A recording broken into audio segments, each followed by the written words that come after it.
Hello and welcome to the Master Mind, Body, and Spirit Show. I am your host, Matt Belair, and today we have a very special guest for you. He is a storyteller and a Sagen for the Mi'kmaq Nation. He is an engineer, father, and elder. Welcome to the show, David Lonebear Sanipass. Thank you, Matthew. Thank you for inviting me this morning on your show. I am excited to be here this morning. Have a lot of information to share with you. We've talked before several weeks ago, and we have talked about coming here and sharing some things.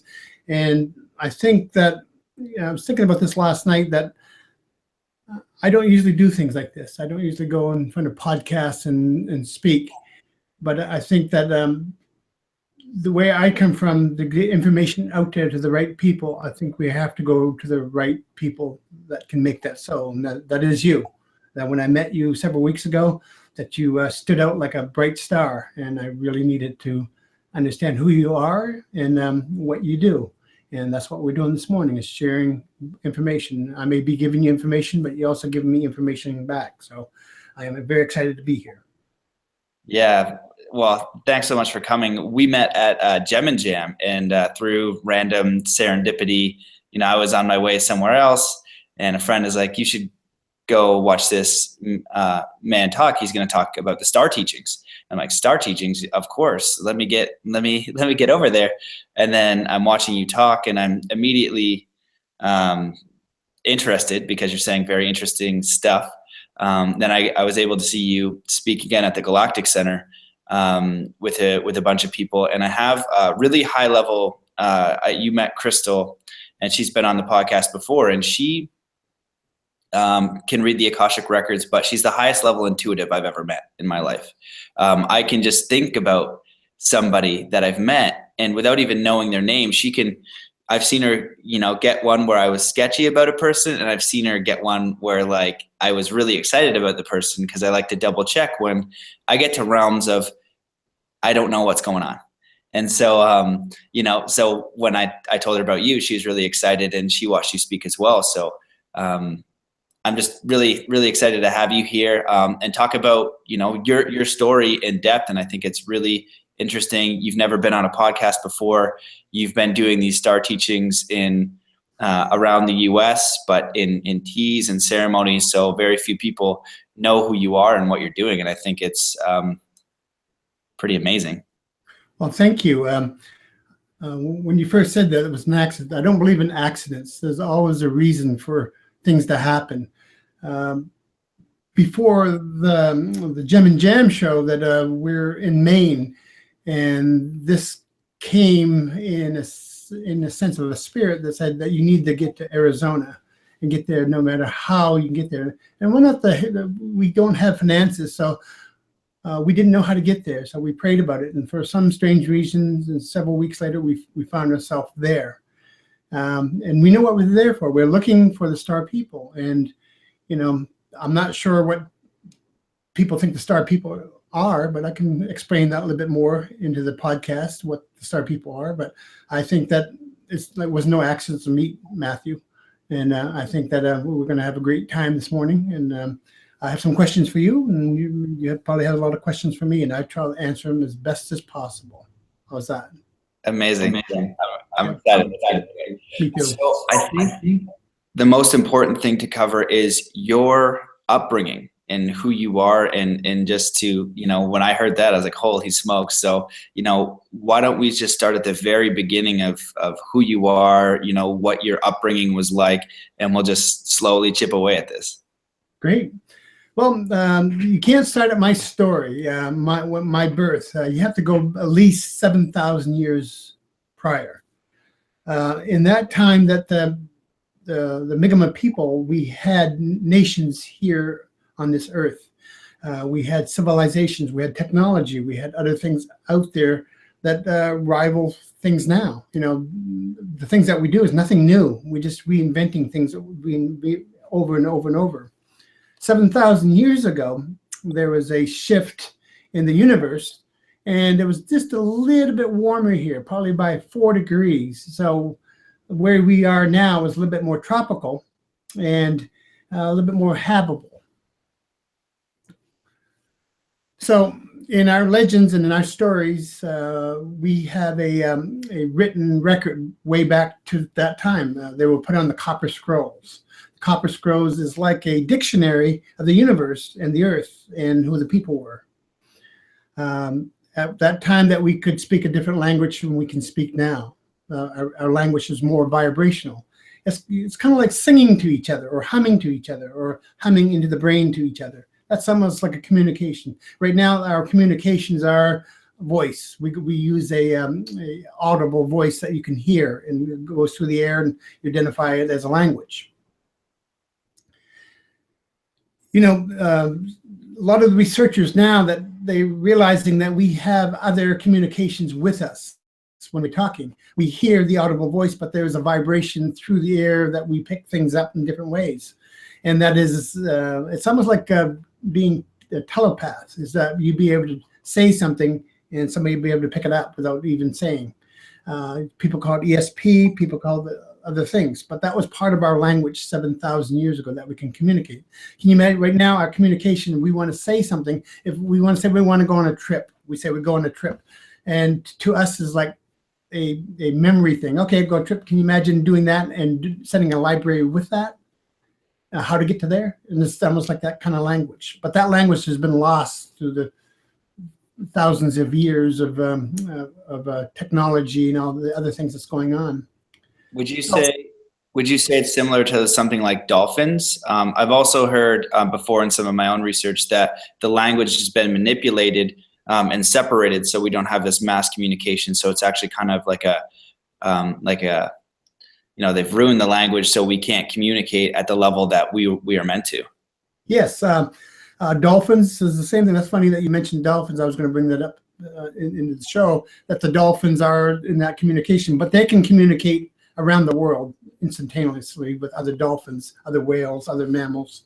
And believe it or not, that we can understand to a certain point, and the whales and all the things that's, we're not the big and bad here. You know, there's other animals out there that communicate better than we do. You know, we have to communicate in our feelings. Can you imagine being able to express yourself through feelings, through the language? Some animals do that. Well, getting back to 7,000 years ago, that we didn't exactly live in peace all the time. You know, everybody said, oh, you know, back in the older days, we lived in peace, but there was wars going on at the time.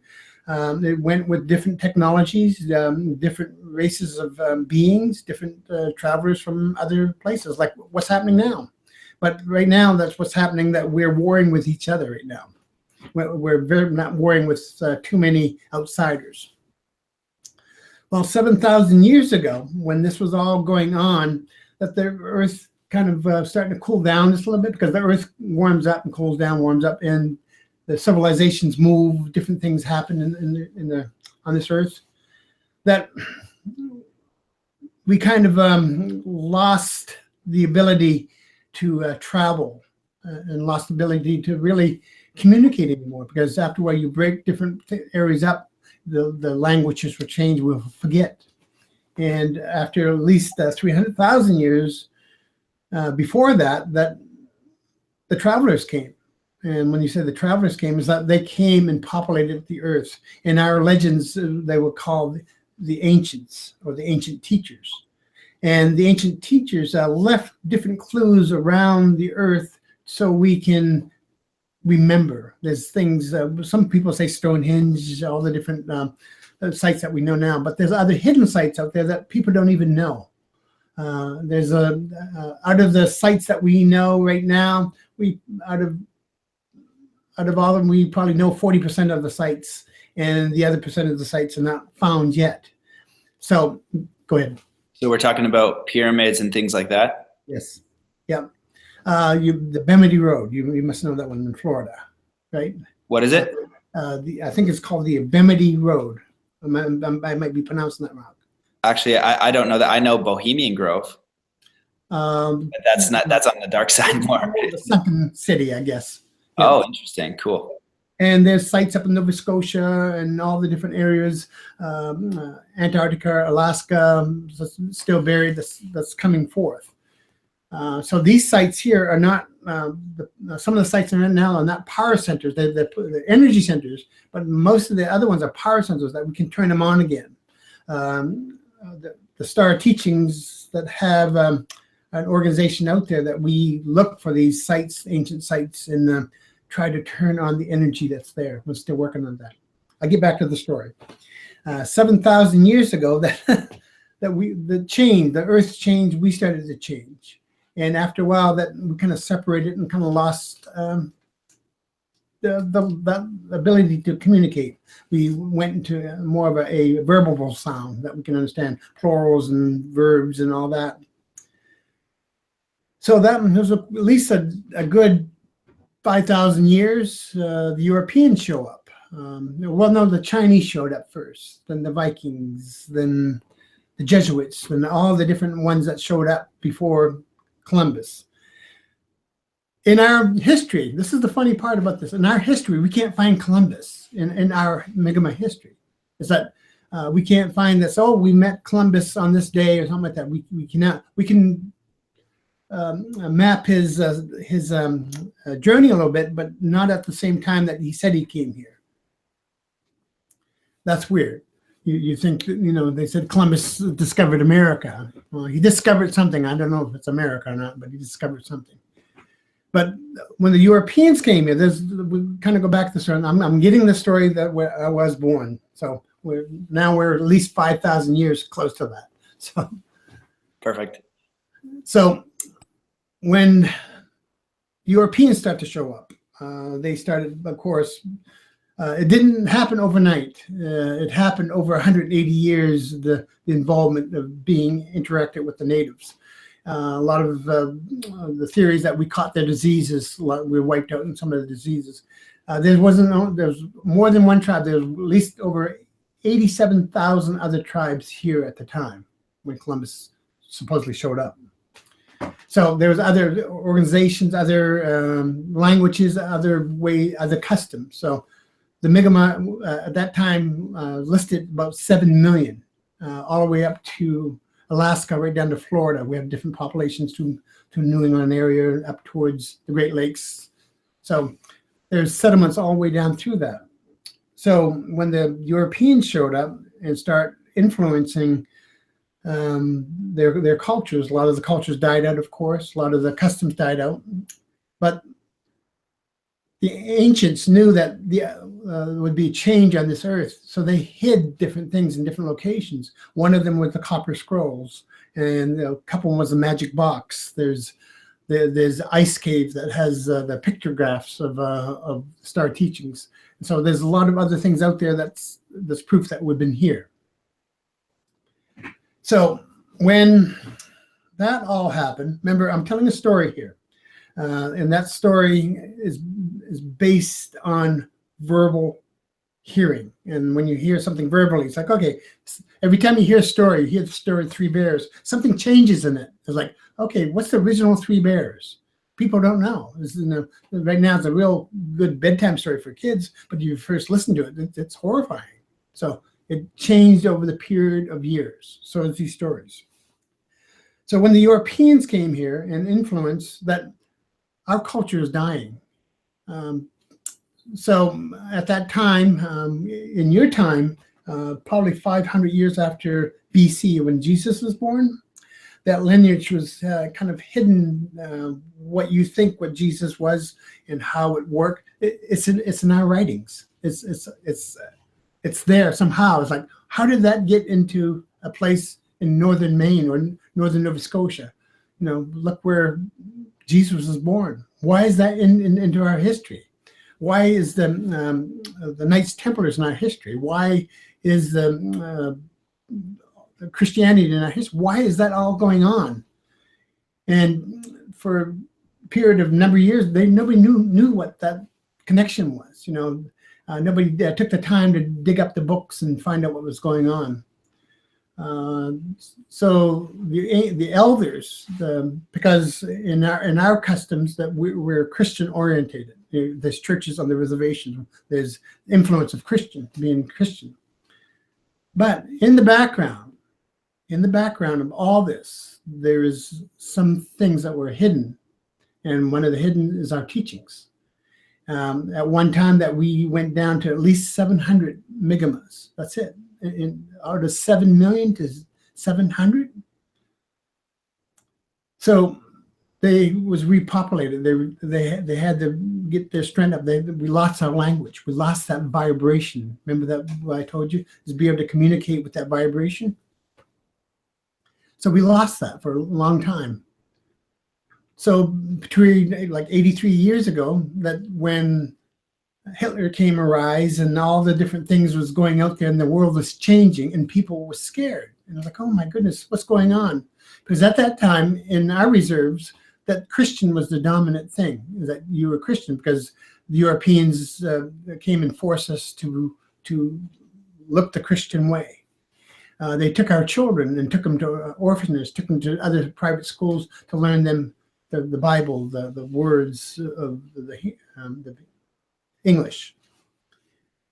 But there were a certain amount of Mi'kamas out there that hid this for a long time. They hid the teachings. And at one time, the Sagens, what I am, a Sagen, a storyteller, seer, and hearer of spirit, were at least in the hundreds. In each reserve in Canada, there was a Sagen, or at least two. There were the teachers of the community. They were not medicine men. They were not pipe carriers. They're not sweat keepers. They were the keeper of the knowledge of the spirit. And they were in every reserve at one time. So during the late 1800s, when the Europeans were very influential in our tribes, that they had a bounty out for Sagens. Every time they can get a Sagen, they would get a certain amount of money or get something. And for a long time, they killed Sagens as much as they could possibly can, because they knew that if you built somebody's spirit, you built the strength of them, of that community. So they influenced the Christian and took out our ways of teaching. It kind of narrowed down to 2 or 3 Sagens at one time, and the Sagen is a man or a woman. It's not particular. In our tribe, our hierarchy is woman. The woman is a hierarchy in our tribe. It's not man. So it narrowed down to be one person, and her name was Sweetgrass. And then that Sweetgrass, she was very young at the time, but she learned from her grandfather and one of her aunts of the teachings. And she was a very good person of the teachings, because she went to the grandfather. She learned all these things and brought him and started teaching when she was 17. She did not marry for a long time. And after a while that she realized these teachings were so important. They didn't exactly talk about what you think they talked about. They talked about the stars. They talked about the star people. They talked about the energies of this world. They talked about how to grow food, how to get along with each other, how to be in vibration with the earth, and vibration with each other, and vibrations with the ancient, vibration with the star people. You notice I mentioned 4 or 5 different races there. We got to remember that's divided. That's so important, is when you have to think about that division. So when she got older, she went through the lands teaching the star teachings to anybody that would hear it. I say anybody, the Mi'kmaq reserves, Algonquin, all the different tribes out there. She went all through those, but she became famous. And but the Europeans realized that she was spreading strength to these communities, and they put a bounty on her head. And for a long time, they hunted her down just like an animal, a dog. And after a while, they did corner a place up in Nova Scotia. And they surrounded her. They found out where she was. She was in the tall grass, and they chased her into this cove. And there's tall grass. She went hidden in the middle of it. And all the soldiers came up and put their bayonets on, and there must have been at least 100 of those soldiers closing in around her. And they enclosed so close, it was about 6 feet where she was. And they start spearing the grass, and she was nowhere to be found. They looked and looked and couldn't find her. and they didn't know what happened. After a while, that they didn't want to let her get away, so they burnt the grass where she was. They burnt the woods down. So for a long time, the story went on, and the story kind of drifted into like a legend. And after a while, it was just a campfire story that you listen to.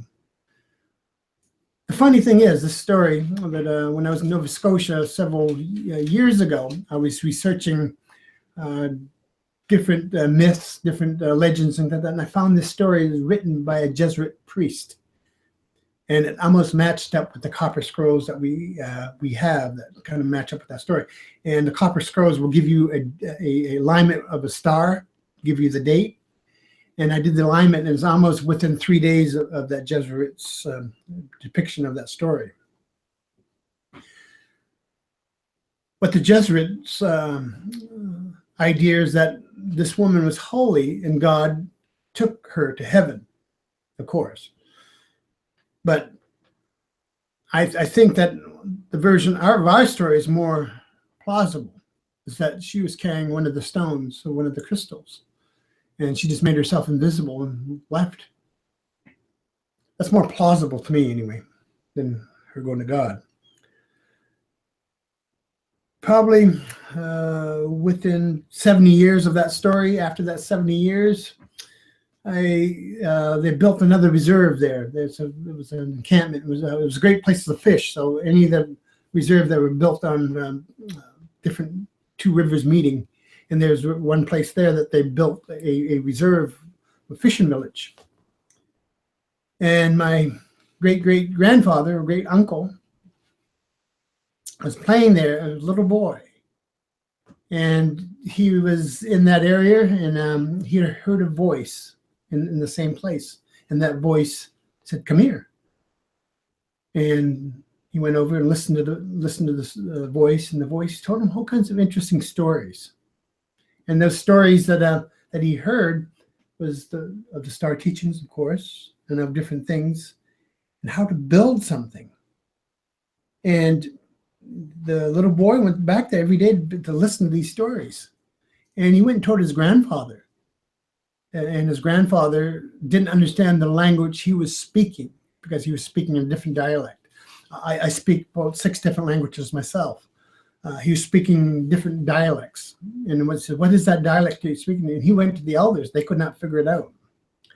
And one of the elders that was at least 103 years old, he said, "I recognize the dialect. That's the star teaching dialect." And he knew a little bit, and he listened. It told him how to construct a flute. It's the little flute that you play.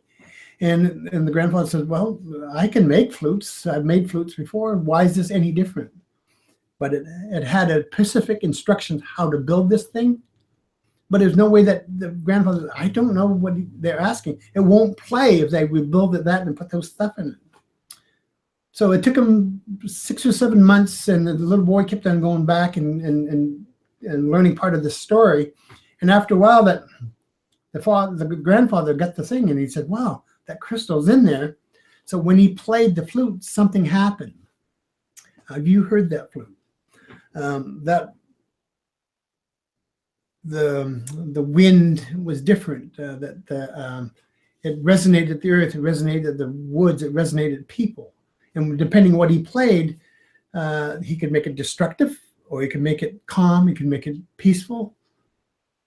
But the grandfather didn't know what to do with the flute, so that voice in that grass comes out and told the little boy, "I'm going to teach you how to play this. Bring the flute." And the little boy took years to learn how to play this flute and became really good at it. And that energy in that grass, one day that when he was 18 and a half, he played the flute and said, I'll give you one more lesson. And they gave him that lesson. And that energy of that grass, the blue light came out of that and went into the flute. So this is where I would stay to teach. And that flute was passed on through a couple of generations of people. The flute, when they first made it, was a walking stick flute, or a star flute. And that star flute was carried on through like a regular walking staff for a long time. So in that's my great-grandfather or uncle. I'm telling you these stories now because these stories have not been told. You won't find these stories in books. And this is part of the Star Teachings. It is a native story, of course, but in the teaching, it says the teachings are not made for one being, one person. It's made for the world, because way back 7,000 years to 300,000 years ago, that we were all one people in this world, that were sharing the same culture. So that was forgotten for a long time.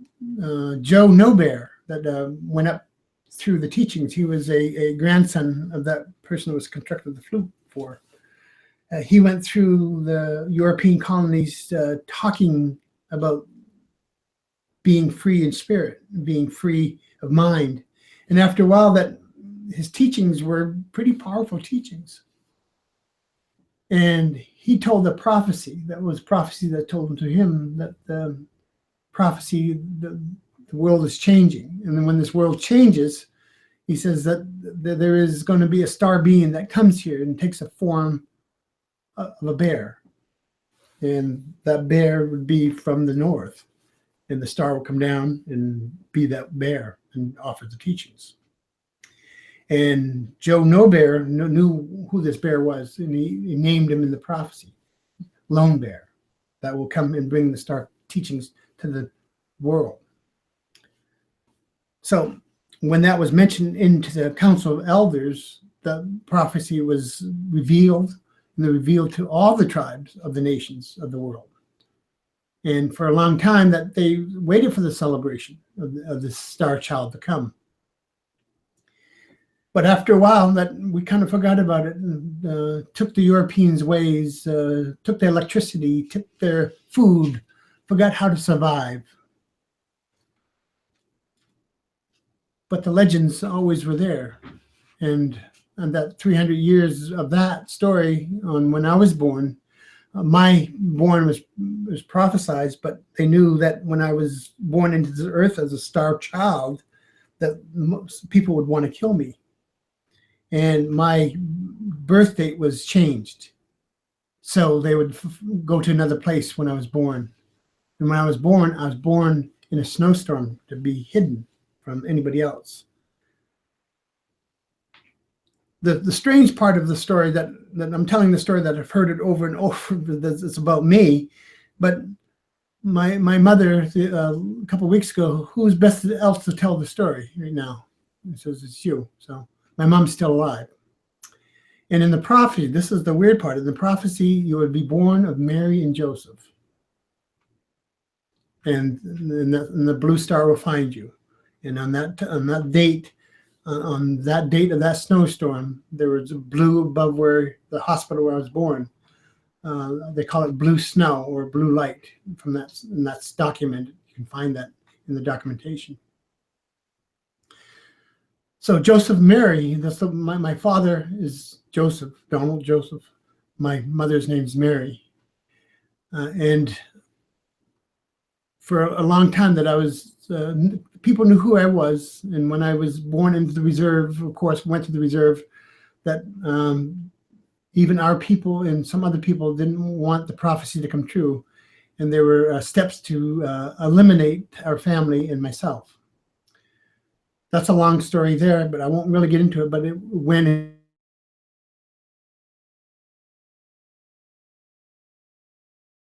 into the woods with my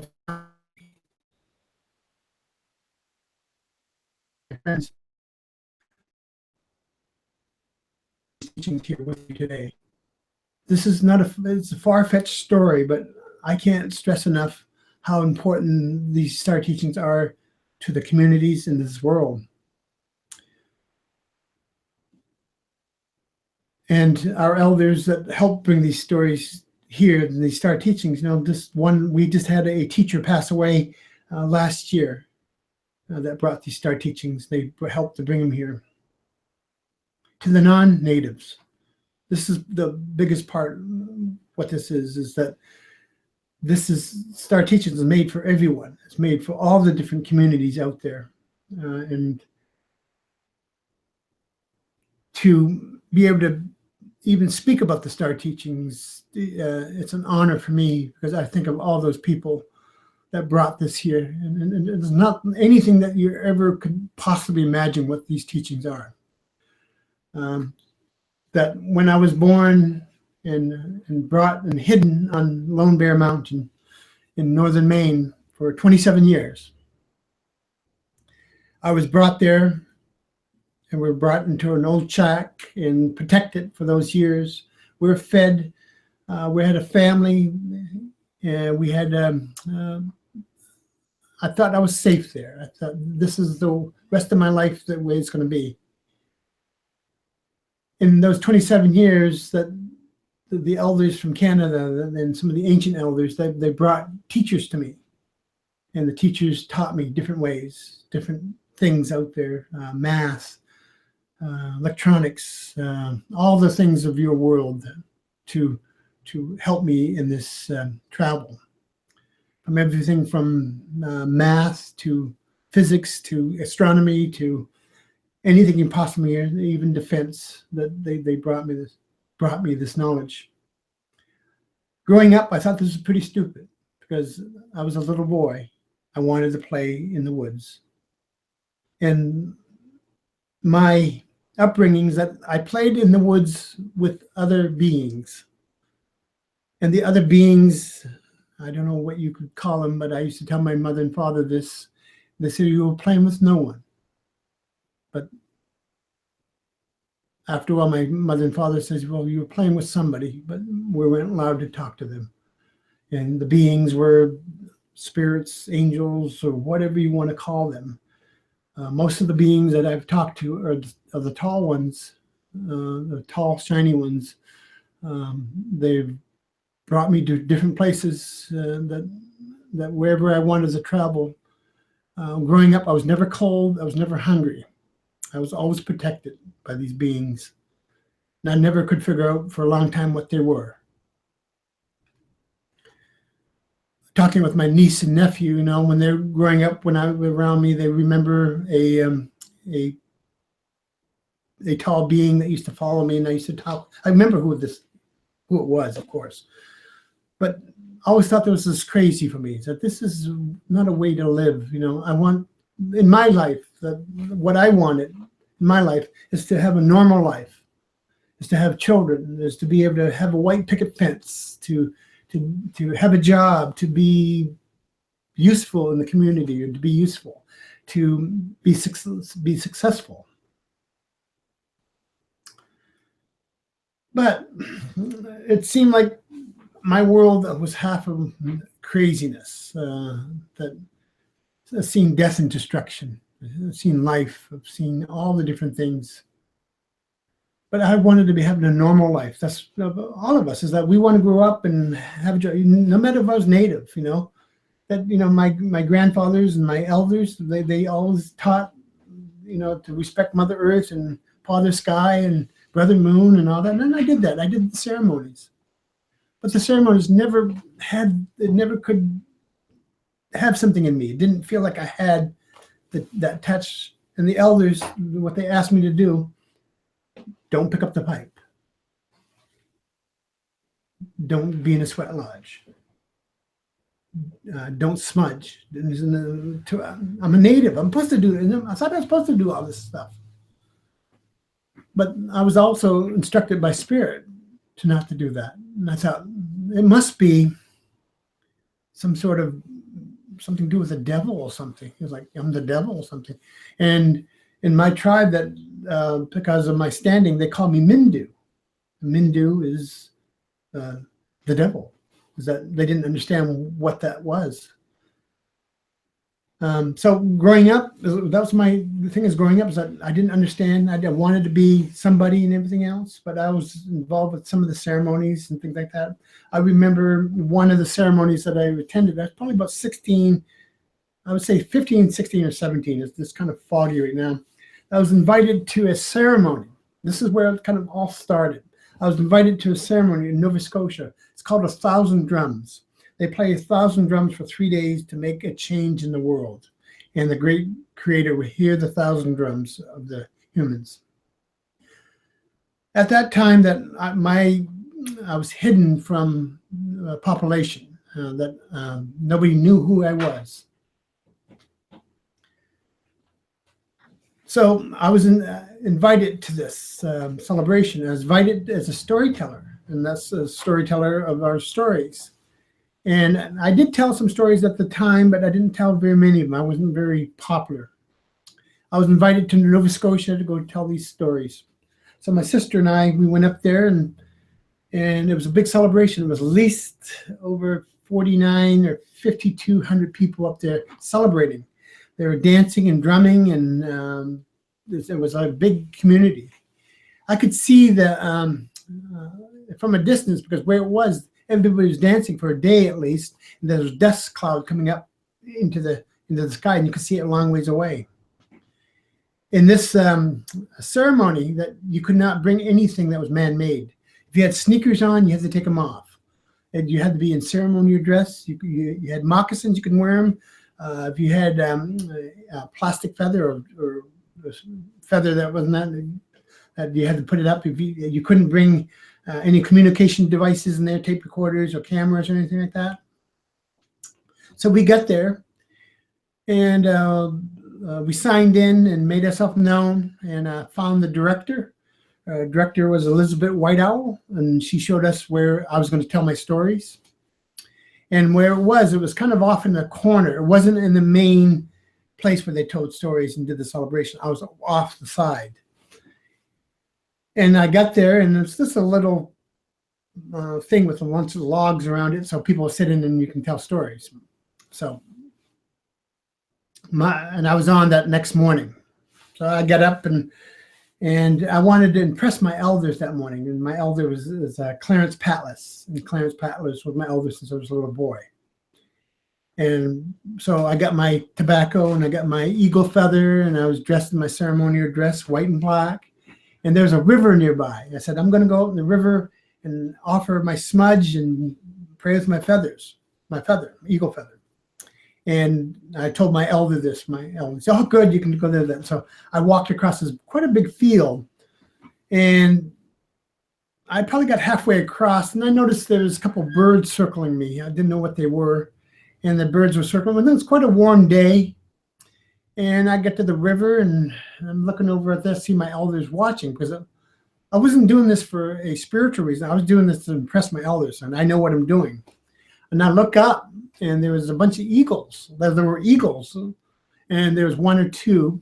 And after a while, the one or two became 6 or 7. The 6 or 7 became 8 or 9, became 20. And after a while, I swear it was like 100 or 200 eagles in a circle, circling me. So this caught the attention of the community. They looked up, and all the communities raising their feathers up and raising their offerings up to the eagles. And I'm looking at my elder, and they were looking up at these eagles. So I'm like, oh, these eagles are ruining my show. They're not. I said, go away, get out of here. Like, this is my show, not yours. So I look up, and there, in the middle of the circle, there's a black dot. And I didn't know what the black dot was. And I looked at it for a long time, and this black dot got bigger and bigger, and it landed right directly in front of me. What it was is an eagle feather. And the eagle feather must be like 16 inches long, and it's quite thick. I'm looking at my elder, and my elder said, pick it up, pick it up. So I picked it up, and there was no energy in the feather, and I just picked it up, and I just looked like that, and all the community, they all pointed the feathers at me. I'm like, what does that mean? Remember, I'm just a kid, so I don't know what's going on. So the eagles ended up going away, and I walked over to the community where I was going to walk. And of course, everybody's going, oh, yeah, the creator has plans for you, and they're blessing me. They was giving me gifts, tobacco gifts. And I didn't really know what was going on. And Elizabeth White Owl says, you're the star child, aren't you? And I didn't know what to say to that, because the elders call me a different thing. They call me the star child, God's child, Mindu, all the different things. So I didn't really know what to make of that. So that morning I got on in my program, I think it was at 10 o'clock. And I went and prepared for my story. And I probably had about 8 or 9 people there ready to hear my story. And the way that I start my stories is that that I usually use a clap of thunder. We make when you clap, you're making the thunder. And where I was, it was kind of like a powwow, but there were before the powwow there were gatherings, and they didn't have things there from China. They were things that actually people made them. The beads were made. All the different things were very traditional. And one of the things that they used to make preserve jars with moose meat in it, and they used to sell these at these gatherings. And I think it's Sarah, the one that had that. She had a bunch of these on the table. And before that started, something else happened. Is when I stood up, all around the grounds all these blue orbs came out of the ground. They were like a little light bulbs, and they were everywhere, and they were bouncing and circling, and they didn't have any order to them. And this went on about 15 minutes. And when that happened, it's like, I didn't know what that was. It's like, holy, that's kind of cool. Like, and some people were scared because they thought it was like the end of the earth or something, or some sort of sign. So with the eagles circle, the big circle, and the orbs, we didn't know what it was. It was like blue orbs, just popping out of the ground. There's thousands of them, and people kind of worried. So I got up to tell my stories. Probably about 15 minutes after that happened, then I clapped, and that the clap is to get people's attention that you're going to talk, and it's also that has the thunder ability that you can make thunder. So anytime I clap now, it thunders. So I'm not going to clap. That when I clapped, there was a silence to where we were, and there was like a dust cloud that came from all the ground, at least 4 or 5 miles around. The little dust that came up off the ground, it's like a fog. Then we had an earthquake, and the earthquake lasted about a little more than 3 minutes, and it shook everything. There's preserve jars; you could hear them preserve jars moving, and some of the tents were moving. So the building was moving, and it was scary. Everybody took their rosaries out, and they were saying Hail Marys and praying and drumming, and it was everything going on. And I didn't know myself what was going on. So for a couple of minutes, I was like astonished what would happen. So in the community where I was, they ended up the first row of people were start kneeling down, and all around where I was, they all start kneeling down and keep kneeling down. And after a while, that I thought I should kneel down, and my elder said, "No, you stand up. You stand up. You stay standing." And I think it was like 5,200 people all kneeled. And I didn't know, as being young, I didn't know what this was about. I still didn't know what it was about. I didn't have any feeling or fuzzy feelings. I was just a normal little boy. And I went into I think that from there they took me, I was reading the story the other night. They took me and put me in the center of the thing. And I told my stories that morning to all those people. For the first time to the Mi'kmaq people again of the Star Teachings. Didn't think very much of this. You think this at that time it was pretty fascinating story, but at that time it didn't make sense to me. It was a great story. I was young, told my stories, and at that evening or the next day that when I was leaving, the tent that I was staying with had baskets of food, tobacco, money, offerings of me, and there was like 20 baskets of just things filled over. And I didn't know what it meant. I didn't know what that meant. And I ended up giving most of that away to the community and went home. No, I didn't go home that afternoon. That evening, they had a sweat, and they asked me to come to the sweat. I couldn't go in, but they asked me to stay outside the sweat. And the elders from the world, all nations of the world, did that sweat. There's 13 of them in there. And after when they did the sweat, they asked me to come to the door. And they talked, and they said that, do you know that the Creator just asked you to do something? I said, I did not hear, but I see spirits, I hear spirits, but at that time I didn't hear nothing. Nothing went on. He says that the voice is through the community, through this community, that they asked you to deliver the letters to the Eastern spiritual leader. At that time, I didn't know who the Eastern spiritual leader was. I thought it was Carter, President Carter. So I didn't know who that was. So I said yes, and they gave me that. Before I left that evening, they gave me some letters. I had to go back and get some more. And I left and went home to my mountain, Lonebear Mountain, at least 16 hours away. My sister and I talked about it on the way home. It was drive, it was good. Got home and nothing. No, I could still hear the voices, but they weren't talking about that. I could still see spirits. Nothing was going on too particular. But in my life at the time, there's a lot of other things going on.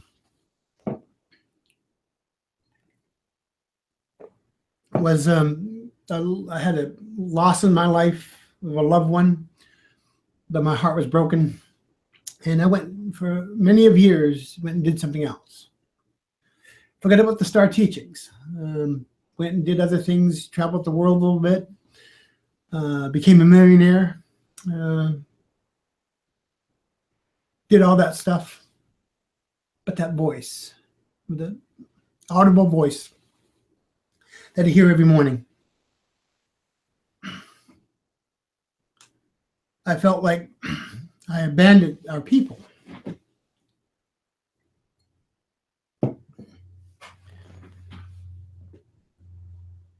So, made a lot of money, had a family, got a divorce, ended up going on the road, picking my pack sack and going on the road and walking through rain that didn't get wet, walking through cold that wasn't cold. Got to a place in Gouldsboro, Maine. I settled there for a little while. So what am I going to do? The first day I got there, I was fed and got a job. I don't know how I got a job, and got a house. The first day on that journey, and ended up being in peace for at least a little bit. But the star teachings were always there. Something is going on here. The voice is there. I know I need to do something. I'm a master carver. I do different things. I'm a carpentry. I can do blacksmithing. I can do all these different things. So I did that for a while. Made some money from it. But I was trying to bring these star teachings out. How do you bring them out?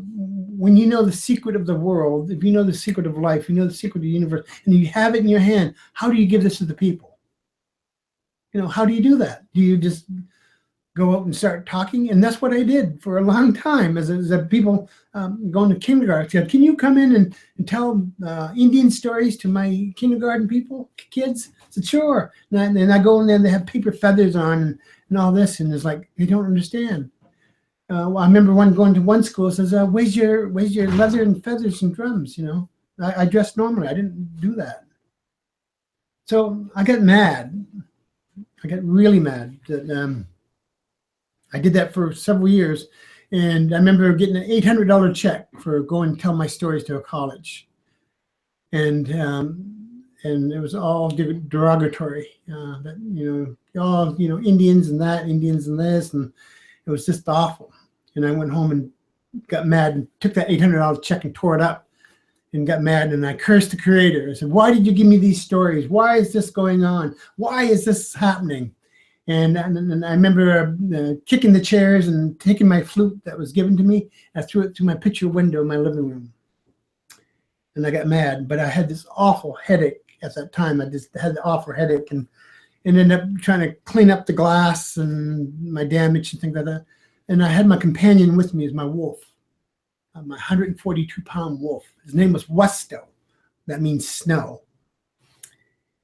And I cleaned up the mess, and that afternoon I made some supper and thought about it, and my anger subsided a little bit. Went to bed.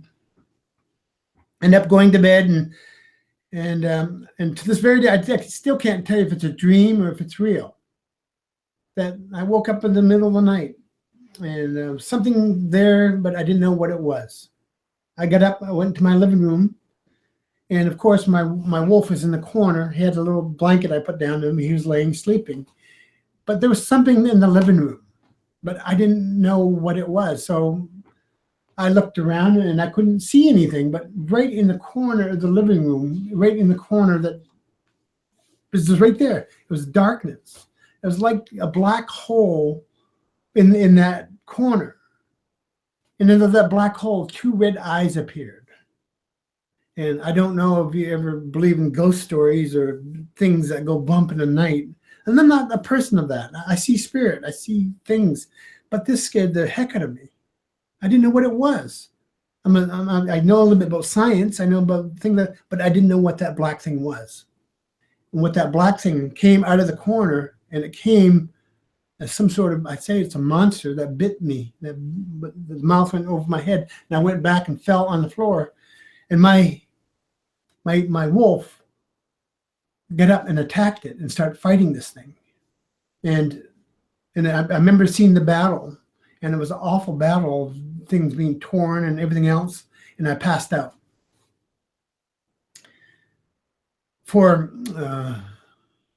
I think about this story quite a lot. So we think of things that are true and not true, and how the spirit world and how different things interact into our normal world. And I don't know to this very day this is a true story, because the way things happen and the way things are, that what is truth? What is that story? So the next morning, I woke up. I had this awful headache, and it was, I couldn't mention it. My head was just throbbing, but it was still there. And I got up, and every morning I get up and let my dog out, go to the bathroom, and go and wander around. So I get up, and of course the picture window was still broken. I looked in the corner. There's not the corner; it's just a regular corner. I went over and said, "Westo, come on, let's get up and go." And he didn't go anywhere. I said, "Come on," and I kind of kicked him a little bit, and he didn't move. Then I went down and shook him. I said, "Come on, let's go." And I took and put my ear on his back, and he wasn't breathing. What happened? He died in the middle of the night,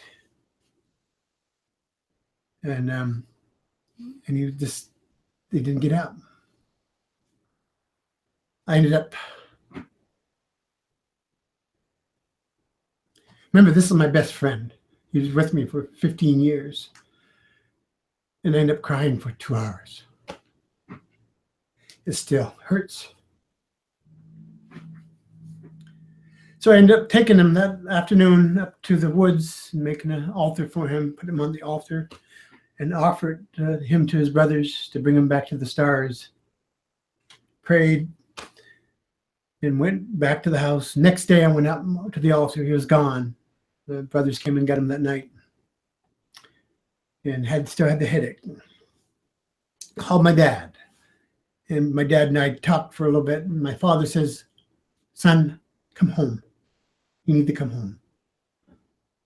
So ended up packing all that stuff. I had a van. I packed all my stuff in the van, packed the stuff in this truck, and we went home. And my home at the time was Presque Isle, Maine. And I went to Presque Isle, Maine, go home. And for a few months, everything was fine. I was starting to get back on my feet a little bit, had a little bit of income, had a couple of jobs going. And my family are entertainers. We love playing guitars. And I remember one afternoon, my uncles are in the basement, and we're down there jamming out. And my father says, "Go up into the closet and get me a chord for the guitar." So I went up into the upstairs, across the living room into the closet and got a cord for the guitar. And I was walking through the living room. For some strange reason, reality left me. Nothing made sense. I don't remember anything after that. I woke up 3 days later, my sister arguing with a priest to give me my last rites. Ended up, what happened is that I had a brain aneurysm, and the blood vessel broke when I was walking through the living room, and I went into cardiac arrest. And my neighbor revived me. I died for 72 seconds. My body stopped, my brain stopped for 72 seconds. So when I got up in the hospital, not knowing where I was, I kind of had some of my memory, but I realized there was something in my mouth. There was a breathing tube in my mouth. There was some oxygen into my nose, had an IV, and I could not move. And I ended up not being able to talk, not being able to use the bathroom. I had some sort of thing on for that. Couldn't move my hands. So, in a sense, the Creator did answer my question. He took my stories away. He took everything I know away, all my knowledge. And I couldn't even breathe. I had a breathing machine to help me breathe. I couldn't remember how to breathe. From that day forward, from that hospital visit, that I had to fight for everything that I ever had. I had to learn how to breathe. I had to learn how to talk. I lost my language. I lost my sixth language. I lost how to write. I didn't know if I was right or left. I didn't know where I lived. I didn't know how to get to the store. I didn't know my friends. I didn't know my kids' names. I didn't know nothing. He took everything away. It struggled. I had to struggle to be here on this earth for 6 years, learning how to breathe. I had seizures every day, sometimes 4 or 5 seizures a day. Then ended up going to Portland, Maine, and going down there to be in the hospital to help with a brain aneurysm. So that went on for many of years. I lived in Portland town, and I ended up fighting for these stories, fighting for the knowledge back of the star teachings, because I asked the Creator to take them away.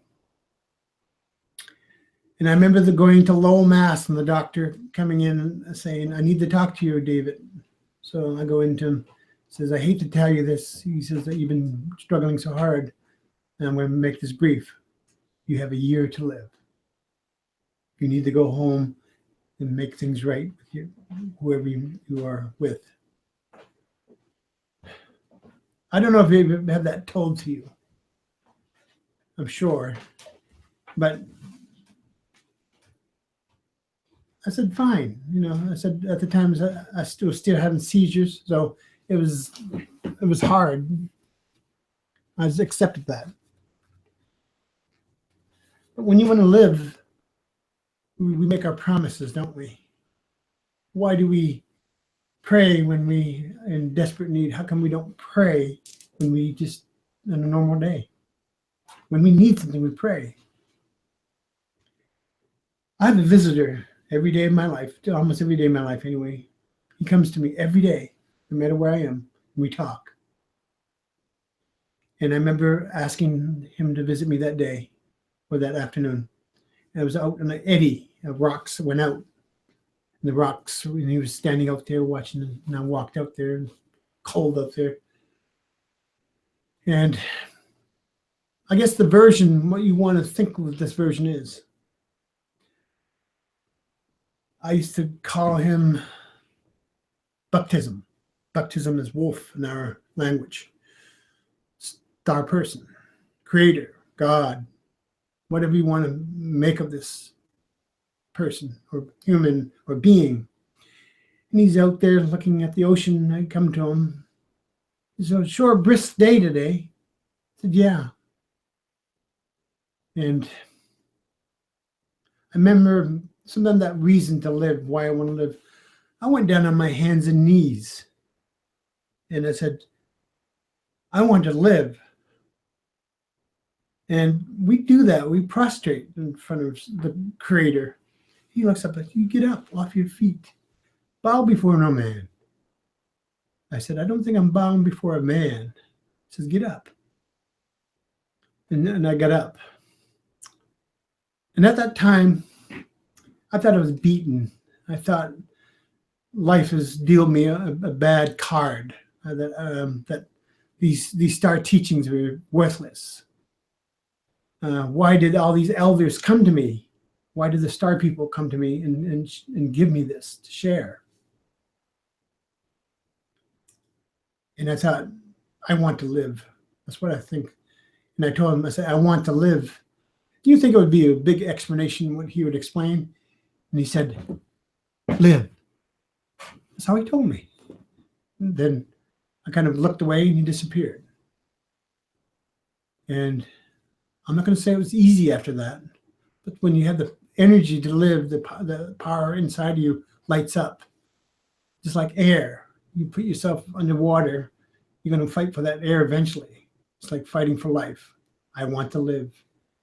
The seizures didn't stop, but my spiritual direction was brighter.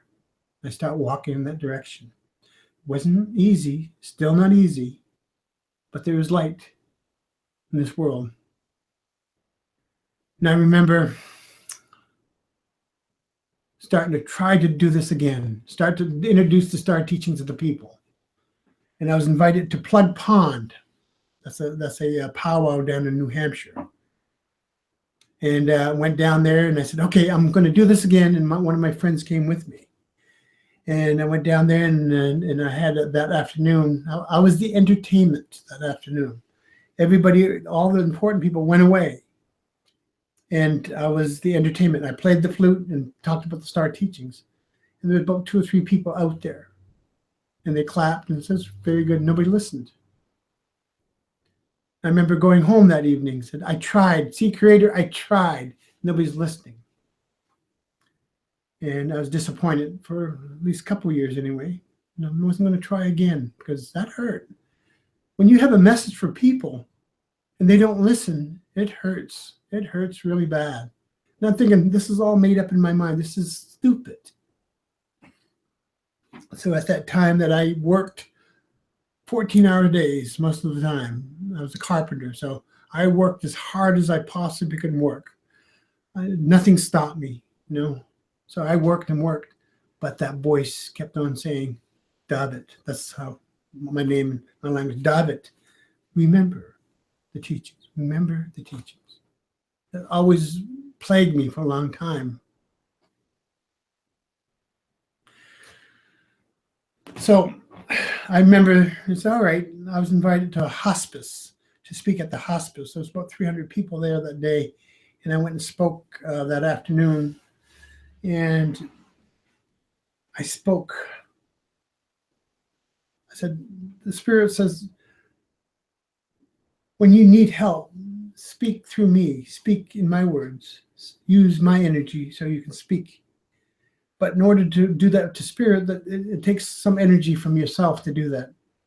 And because of my blood is different, my system is different than the other humans, that my energy is different than a regular person. So I have to speak through energy. I can't speak through my mouth. So I spoke that afternoon through that voice for almost 2 hours. So I was only supposed to be there for 45 minutes. Nobody moved. Nobody budged. Nobody went to the bathroom. And 2 people came up front and kneeled down in front of me. Now, remember, I'm just there as a speaker. I'm not doing anything. They kneeled down in front of me. Said, how can we do what you're doing to light up people's lives? And I said, I'm just telling a story. That's all I'm doing. And I told them, get off your feet, bow before no man. I remember what he told me. Ended up, they talked a little bit.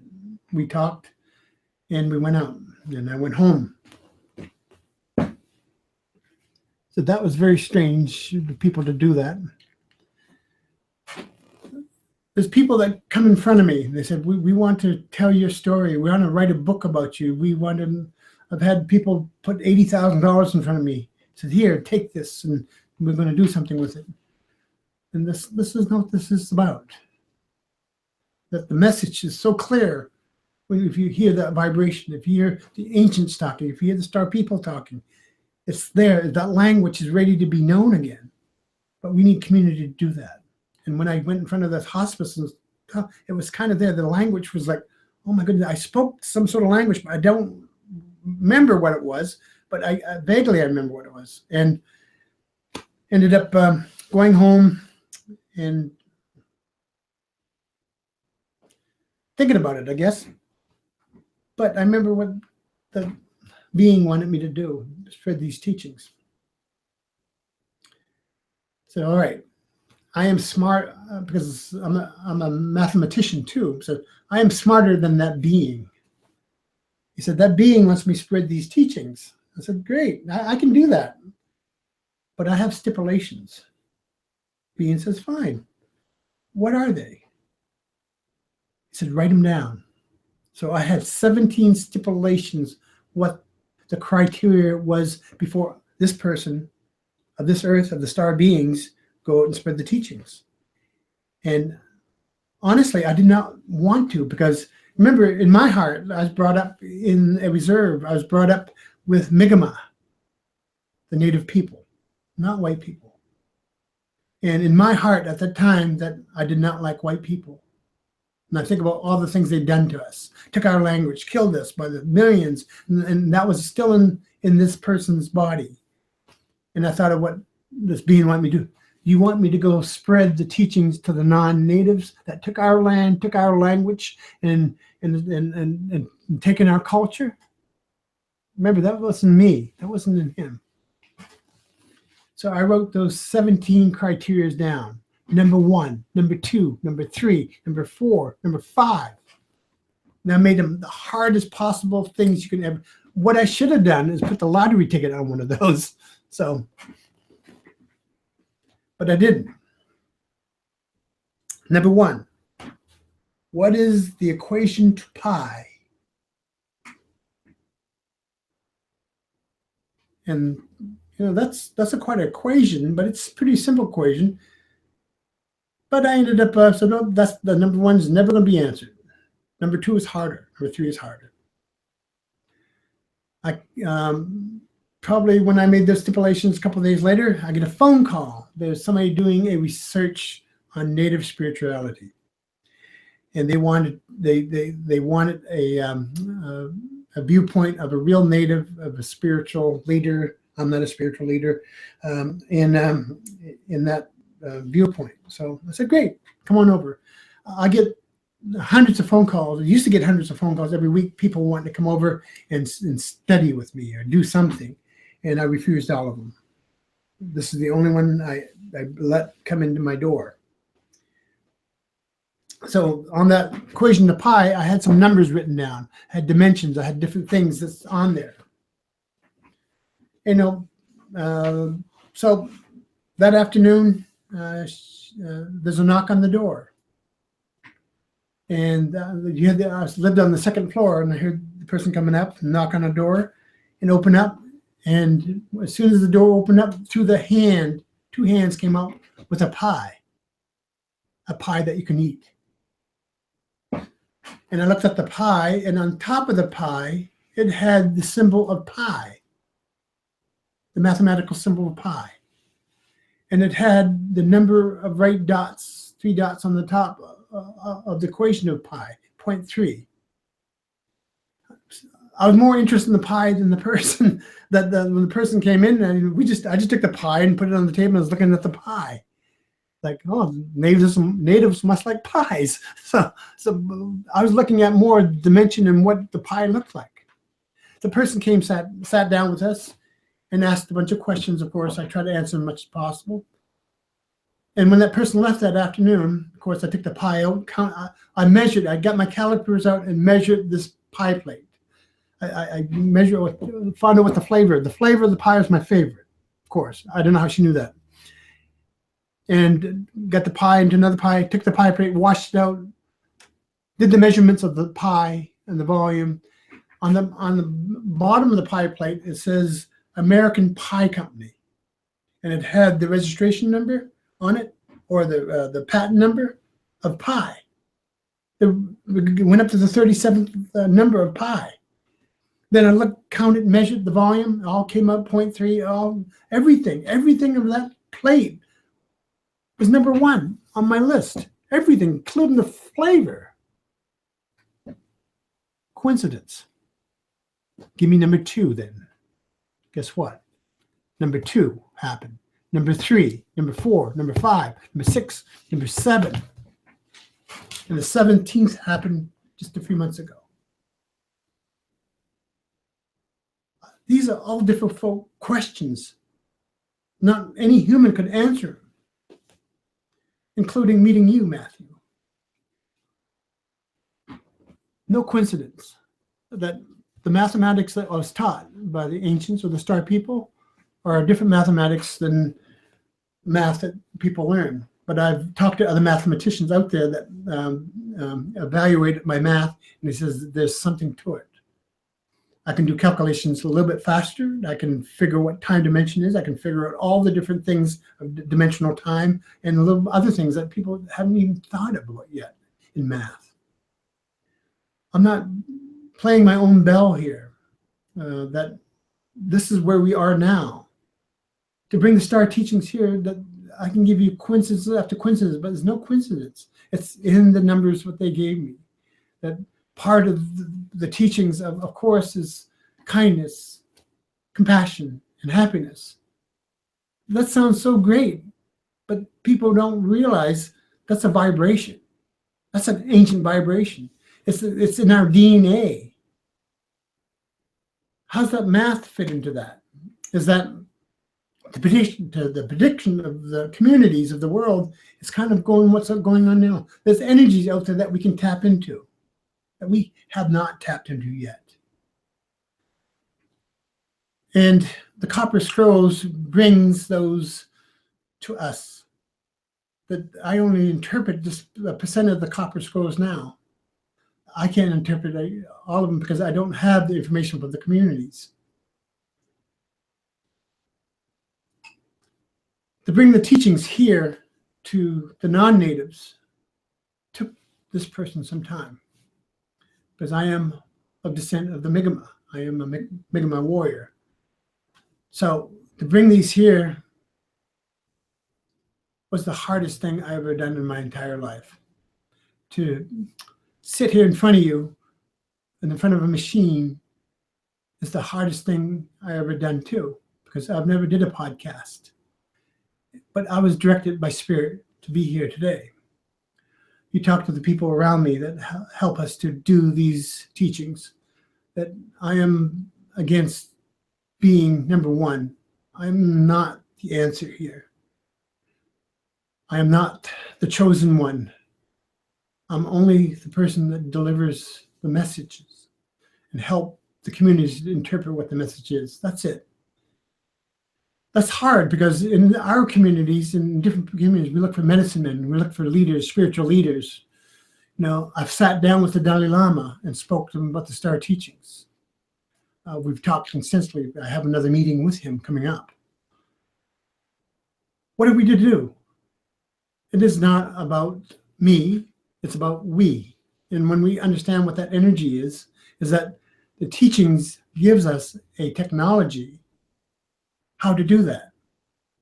And going to Sedona and going to Arizona and all the different places that we're instructed by Spirit to do that.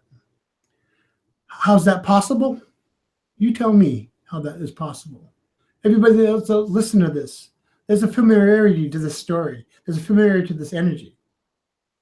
I know that when I'm speaking sometimes that I have no idea what I'm speaking through, because some of the energies that come through that I don't recognize them.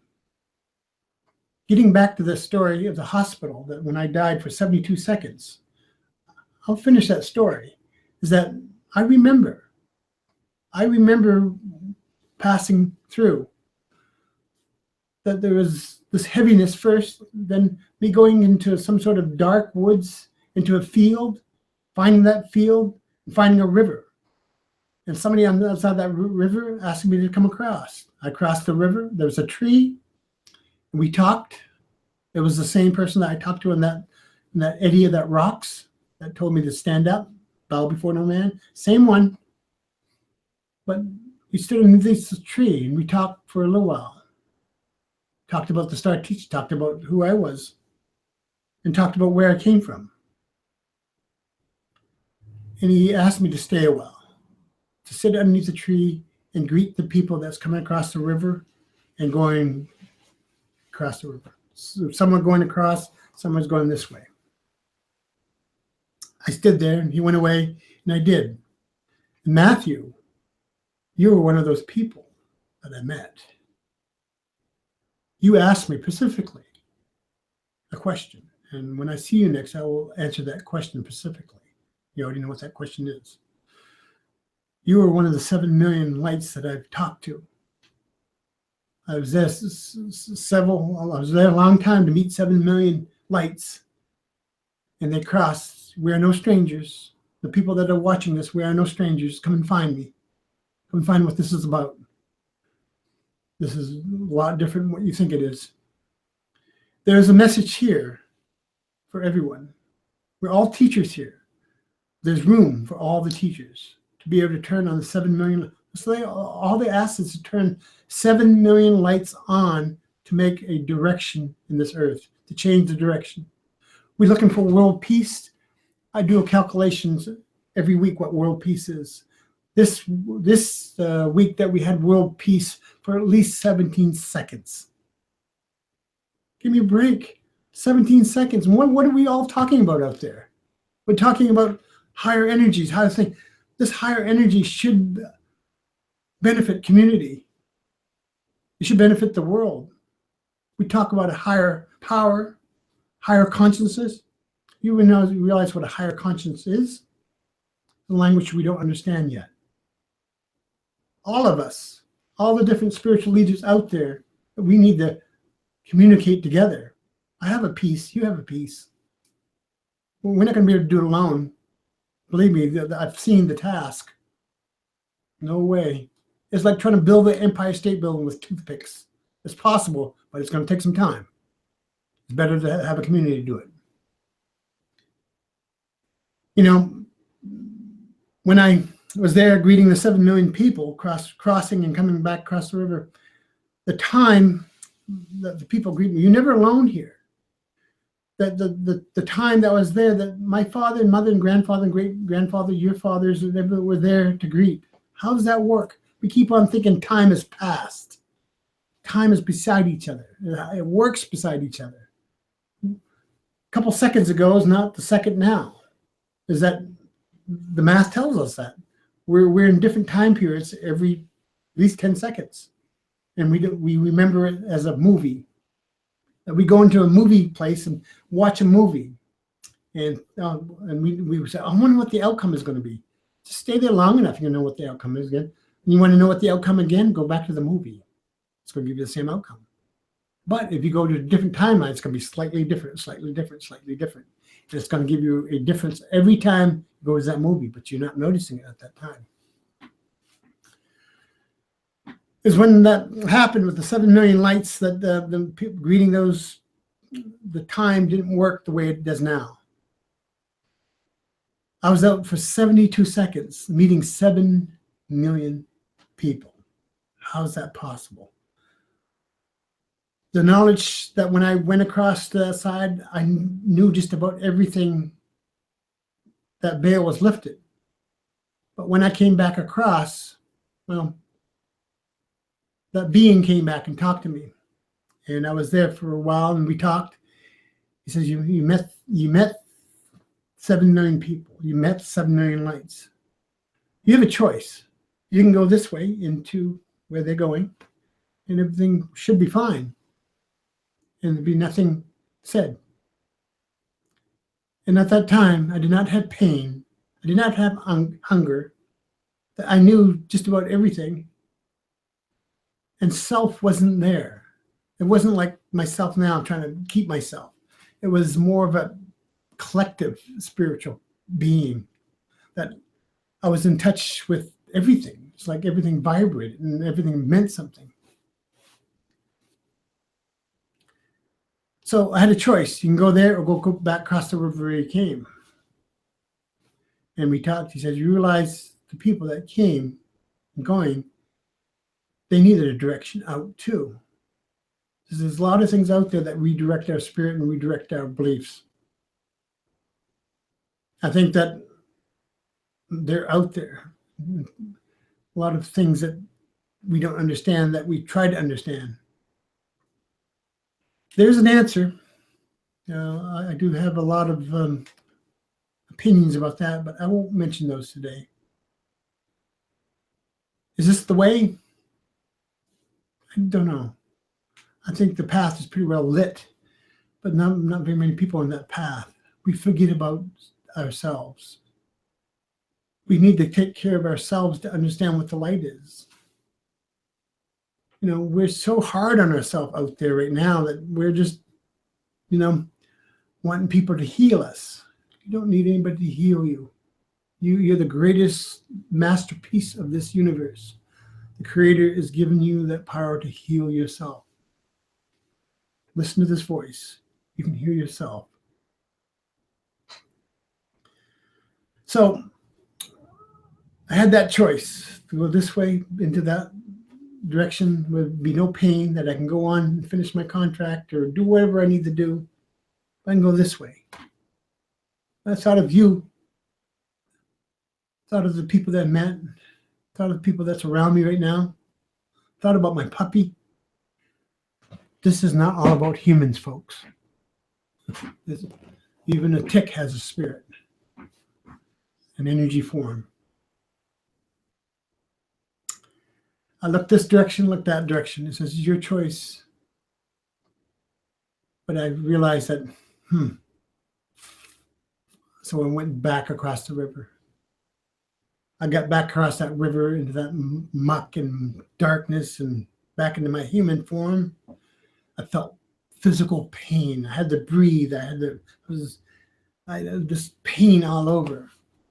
And I thought when I got into this body, I made a mistake. That I should have went the other way with no pain, with all the knowledge. But guess what? I think he played a trick on me. He kept the knowledge there. Usually when you go to that side, you have to drop the knowledge into the knowledge box before you come here. He kept the knowledge with me. I had to learn how to speak the language to say the knowledge again. Didn't go away. 6 years, 7 years teaching. So that woman coming to the door with the pie just went through different things. Then we start sharing the star teachings. There's a lot more to this. I mentioned Shag Harbor, all the Ashland experience. The Ashland experience, Ashland abductions happened in my backyard. Research shows, I'm sure that people on this podcast will. The Phoenix Lights, different events happening around the world right now. Prophecy doesn't have to be bad, but it sounds so good when it's bad. When there's good prophecy, it's hard to understand because, what they do teaches, changing the earth. The earth always changing. Over the 7,000 years, it changed drastically. It's going to change again. We're afraid of the administration that we just elected. I hear, because I speak a lot and people ask me questions, we want change in the world. We want to be able to do stuff and stuff like that. Do you realize change takes a little bit and takes to stand up and go do something? This administration, boy, that sure scared the hell out of us, didn't it? It's like, that is the change that you asked for. We have a chance now for this change. We have a chance to make a difference in this world. How do we make a difference in our world? Well, let me tell you. What does your teachings tell you? This is what some people's teachings tells us. Go get a job. We need that. We need to eat. We need to put a house over our head. We need a car. We need cell phones. We need all these different things to live, to be spiritual. To a certain point, yes, that's what you need, and some of you might disagree with that. But you think about it. I had a question the other day about the other entities in this world. Think about it. This is a good thing. Yes, there's other entities in this world. Why do they not make contact? What do we have to offer? If these beings are 1 million years, 2 million years ahead of us, divide and conquer is easy.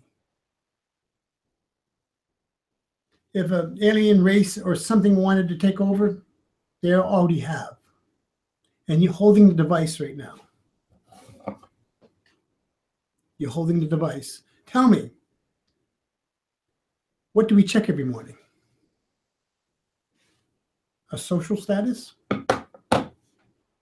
Why don't we go enjoy the sunshine? Put that thing away for a while. How do we communicate with spirit? How do we communicate with each other? I've walked down your cities, seen people looking down at their machine. When I came to Phoenix, we were on buses, planes that people are playing with their machine. They don't dare to go to the next aisle and say, "Who are you? Are you a supreme being or are you a human?" The supreme beings, but they're communicating with space. Look at their machines. I'm from the old world. That doesn't mean it's a bad world. I'm from where the vibration of the voice is important. The touch is important. The communications, if we are going to communicate with the beings, we're going to have to learn to communicate with ourselves. If you believe this or not, you are communicating with that being. How is that possible, though? I have never sold any books in my life. I don't have anything written that you can buy from me. I don't have any literature that I can give you. I can give you a website that's on your machines. How are we going to do this? How are we going to communicate? How you and I are going to figure out what this is? There's teachers here that we have woke up that I would like you to hear. Matthew is one of these teachers. I don't think you know your potential quite yet, Matthew, but we'll explore that a little bit more. I think that sometimes that we have to be shooken awake or started awake. So we'll work with that part. What are the star teachings? And I think about this a lot, is that the copper scrolls that has been passed down through generation talks about the teachings. It talks about how to do the technology. We keep on thinking technology is phones and communication, but you realize you're a technology yourself, the technology of spirit, the technology of the human self, of the vibration. You realize too that spirit is talking to all of us, and we have free will here. We're free to do what we want to do. God, creator, is not going to tell you what to do, because the being that I talk to, I've asked these questions. That is there anything out there anybody's chosen to do? No. The creator's never asked anybody to do anything. You have that choice. But when you make that choice on that road, everybody thinks you're chosen. I'm not chosen to do this. I can get off this road anytime I want to. Why am I here? Because I see the difference in people when the star teaching come into their life. Is to see the people smile and light up once in their life. And it's kind of free too. Is that if you come and hear me speak, we're not going to ask a lot you to come. Maybe sit there for a while, laugh a little bit. But I think that we are here for a reason. And that reason is not what you think it is. And everybody thinks, well, we're here to expand the mind. Of course, we're going to do that anyway. We've expanded the mind anyway with all the technology we have. But we're going backwards, folks, in expanding the mind. What are we depending on to store our memories?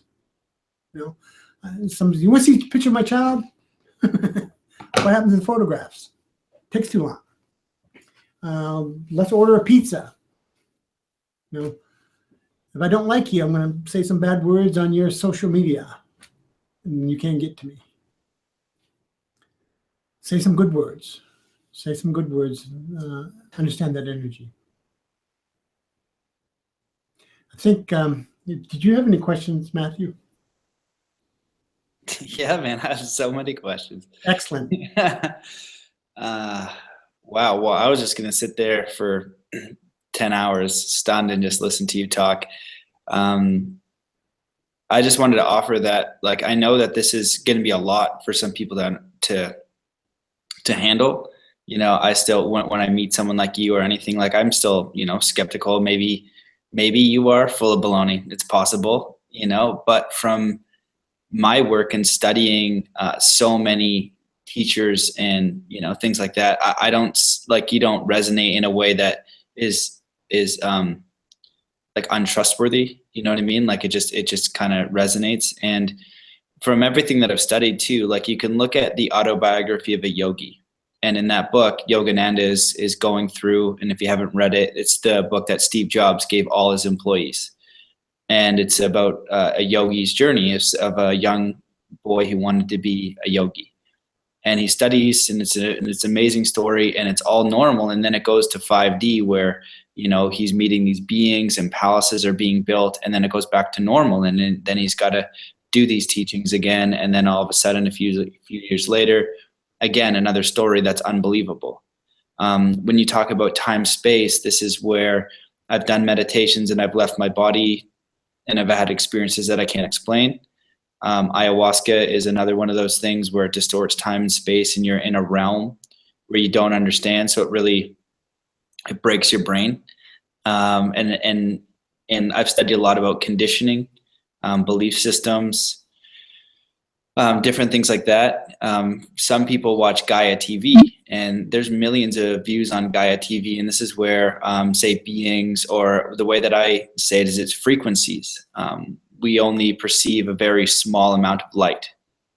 And in Gaia TV, it talks in depth about different beings and species and ships and dimensions. And there's a lot of stuff out there. And you have all these different teachers now coming, but there's very few that are, you know, like my personal quest when I went to, you know, I wanted to go to Tibet and I wanted to be around enlightened human beings. I knew they were there. I looked at people like Jesus and Buddha and Yogananda and these ascended masters. And I've always been curious where they are, you know, where are these people now? Even like Alan Watts was close, you know, he's awesome.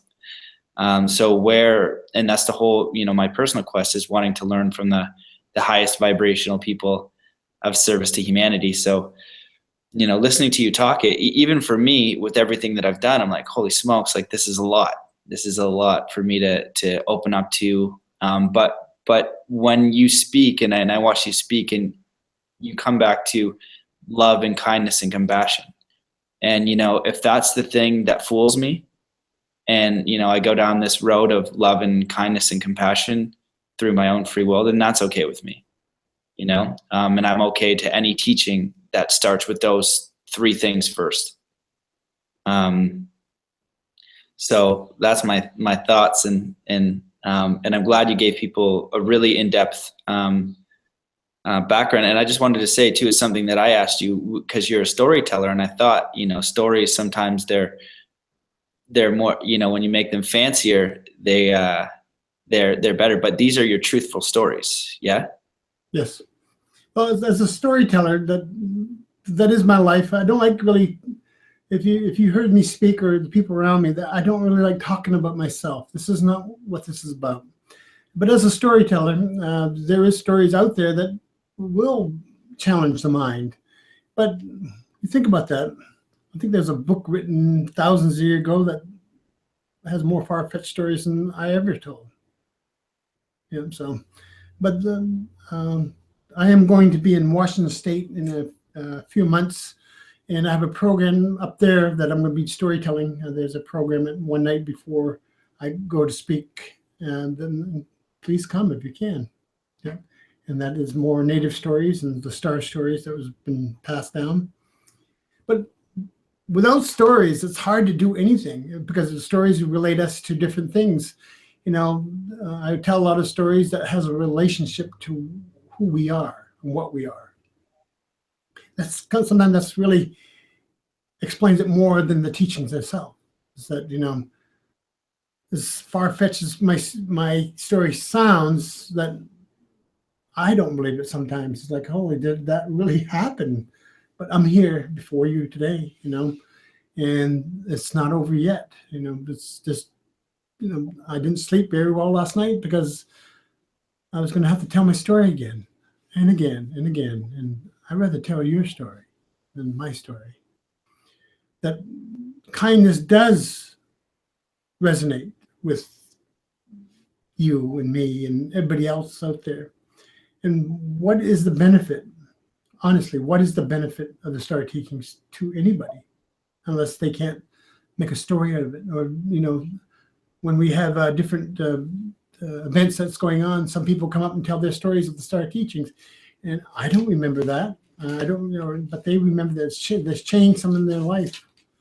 One story that resonates with me that I tell, that's a true story, and it is my father and I. I got along good with my father. We had good relationship. He was my best friend. We've done a lot of stuff together, and I'm a basket maker. I'm from a basket maker's family. Is that we used to go to Quebec every spring to sell our baskets, and we load up the truck, go up to the festival, and sell our baskets for a couple of days. And I always look forward to this because I got a chance to get out of school, be with my father, and eat out. My three favorite things to do, especially if I can find a good cheeseburger somewhere. So we loaded up the truck, and this was our money that we survived on. This is how we survived. Got in the truck and drove for many of hours, and that was the best time ever because my father tells stories, I tell stories, we laugh, and we're both photographers. We stop and take pictures, things like that. And probably about 4 or 5 hours into it, that we met a line of cars. And the line of cars was a mile ahead, so we stopped and was there for a while. We didn't have to be there until the next day, so we just stood. And then Dad opened the door, let the air in, and we made some sandwiches and had something to drink, and we're fine. We're just sitting there talking, and the wind was blowing. It was a nice day, nice spring day. The leaves were just popping out. We looked on way on top of the line, and there was people coming down and talking in each car. They must be telling what it is, what's going on. So they got to our vehicle. And remember, I was young at the time. This is before the Nova Scotia thing. And they came to the house. Is anybody a priest or anything spiritual, or they're looking for somebody that can do the last rites? And I said, no, like that. And they went on. And my dad said, you're a Sagen. You do spiritual stuff, because Dad didn't know what a Sagen really did, but he knew that I was something not spiritual. He said, my son is a medicine man, spiritual man. And said, oh, I said, can you come? And then we walked to the front of the line about a mile and a half up there. What happened is that this car overturned, and the husband flew out of the car, and the car ran over the husband, killed the husband, and it hit really hard. And the 2 children in the back, the children were fine. They got the children out, but the woman, because the way the hit the front, the steering column broke off and went through her stomach, and it pinned her upside down into the car. So she couldn't get out, and they're waiting for some sort of machine, but they didn't have a jaws of life nearby. They had about 2 hours away. So that was coming. So she was upside down, and they tried to make her comfortable as possible, because that steering column went right through her stomach and pinned her right to the seat, so they couldn't get her, and she was upside down. And I was young at the time, and I said, what did you want me to do? He says, she needs her last rites. But he says, there's a danger. He says, when it turned upside down, they was trying to get the gas tank to get off, but the gas tank leaked down into the car itself. And there was dripping gas down where they were. So a spark, when it ignited that, she would go up. But she was still alive. So he says, you get under there a couple of minutes, do the last rites, and we're going to pull you out of there. So I said, I'd do that, but they put like a blanket on me, like a fireproof blanket around my neck. And my dad said, my son's going underneath there. I'm going underneath with him. And they didn't want to, but my dad convinced. So my dad came on one side, and I came on the other side, and they had a hold of my ankles. And she was upside down, and then they had a medic in there, and they had some cloth around her to try to stop the bleeding. They gave her some, I think they gave some pain, but I noticed that from hanging from her neck upside down, there's the St. Christopher's medal. And I talked with her, and he says, who are you? And I told him who I was, and she told me who she was. And we talked for a little bit. And at this time, is that I thought about what kindness was and what the compassion, happiness. And that was kind of kind at the time, but am I that kind to offer my life for this woman? Because I could, and at that time I felt something on my back was burning. What was gas dripping on my back, and it was dripping down my neck, and I could smell gas. And I was scared because I was afraid to burn to death.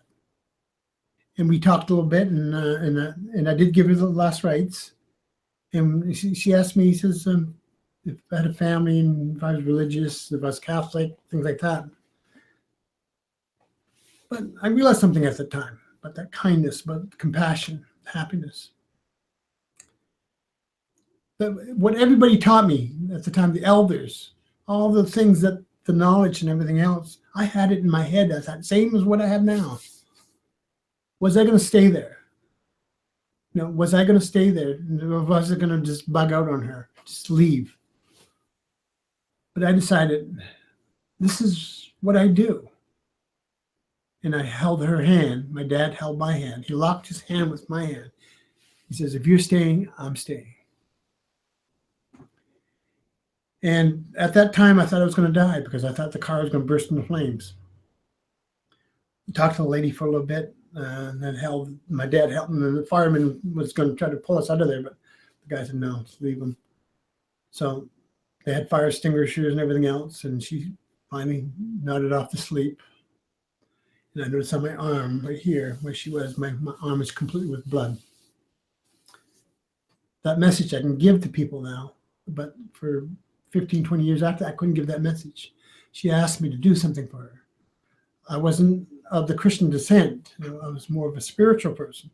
She asked if I can bring her kids up spiritually, understanding there is some other thing up there, creator. She didn't say God. She said there's some, and I promised her when I was very young that I would do that. Are we like that? Do we promise something and not do anything? I think sometimes that we do that. I remember, you know, we're trying to bring the STAR teachings to the communities. I made up excuses. Finally, the medic came in. She says, she's passed on. But I stayed there for a few minutes more. And I crawled on there with gas on me. And again, it happened. There was, let's be 500 people were in that car. And guess what they did? They all went down. Oh, when we do that, we went down. They went down their hands and knees. I was watching the sunset that night. My dad went and got the truck, brought it up. I couldn't figure out why he did that. And all those baskets that we made, he gave every one of those away that afternoon to those people around there. Our profit for that spring, our spring clothes, things that we do, he gave that all away. All the baskets. We went home. You know, I don't know. I don't know what's out there. I used to speak in front of thousands of people at one time. That when I was very successful, I was a motivational speaker because I sold encyclopedias. I ended up doing really good at that, and other companies wanted me to come and speak to their companies because I was somewhat successful. This is not the same. You know, I can be a motivational speaker anytime and sell stuff, but I'm not selling anything today. I'm not selling these stories. I'm asking you to listen. I don't know, Matthew. I don't know where this is going. I know what Spirit asked me to do, and I'm doing that. But this is not the easiest thing in the world. I'm not dancing in daffodils and the great blue light hitting me. You know, several months ago, I was down on Preble Street, and that's the place where the homeless are. And I think I had $84 on me that I needed to pay my cell bill. And I gave that $84 away to those people. I still have a cell phone. Figured that one out. Why? I don't know. That kindness is not let alone given to the homeless person. Of course, you should do that. But your brothers and sisters, your mate, your people around you that needs that little bit of kindness. Doesn't have to be money. It could be time. It could be listen. The Creator gave us 2 ears and 1 mouth. That means we got to listen twice as more than we speak. Every wise man would tell you that it is important that we do share that kindness, but people have misinterpretations of that. Share what you know. Most people do that anyway. But it's being on Preble Street doing that is like, what did I just do? I know that something, but some strange reason, some other stuff came forward. My cell bill, it's the same right now. My cell bill's up due. I don't know what to do. And I prayed the Creator. I need some help. And I think that's what we're asking here today, is that we need some help spreading these teachings. We have teachers here ready to travel to bring these teachings. I can't do this alone. With your help, Matthew, with your help. We need a lot of help here. There's a lot of stories here. There's a lot of other things. We have volumes and volumes of teachings that needs to go out there. We need to come there as soon as possible. We're coming back where you are pretty soon. Yeah, we're making arrangements for that. We're crowdfunding. We're doing whatever to get there. So that is my words. It's amazing, man. There's so many different ways that I want to go with it. I spoke Frank. I keep forgetting his last name because it's complicated last name. He's someone I consider to be a living Zen master, and he co-founded Zen Hospice, and he's been taking care of people in hospice for 30 years. And he's basically a Zen master, Ostapeki. I think it is Frank Ostapeki. I gotta figure that out because I keep mentioning it. But he's been helping people cross over for 30 years. And if that isn't a Zen master and a saint, I don't know what is. Like, a lot of me wants to go with the 5D stuff, and I'm going to. But really, what good is all this fancy talk if you can't be kind, if you can't, put your actions where your heart is. And so I think that that's the most important thing, and it's definitely, when you speak, that's your main thing, is to be loving and kind. But in spreading these teachings, I guess I would ask, I've heard you talk about Atlantis a little bit, the beings a little bit. So there's infinite avenues I want to go down, and I don't know what would be the most productive. So I guess I'll ask, you talk about the star teachings and what you want to share. Can you list off, can you do bullet points, or does everyone take a story, or what is it that you want to share, and where did these lessons come from, and what are the Copper Scrolls? And those are a bunch of questions. You're blanking out. Shoot. I'll repeat that. Okay. So Sam, there's a lot of different ways I want to go with this. I've heard you talk about Atlantis, the Copper Scroll teachings.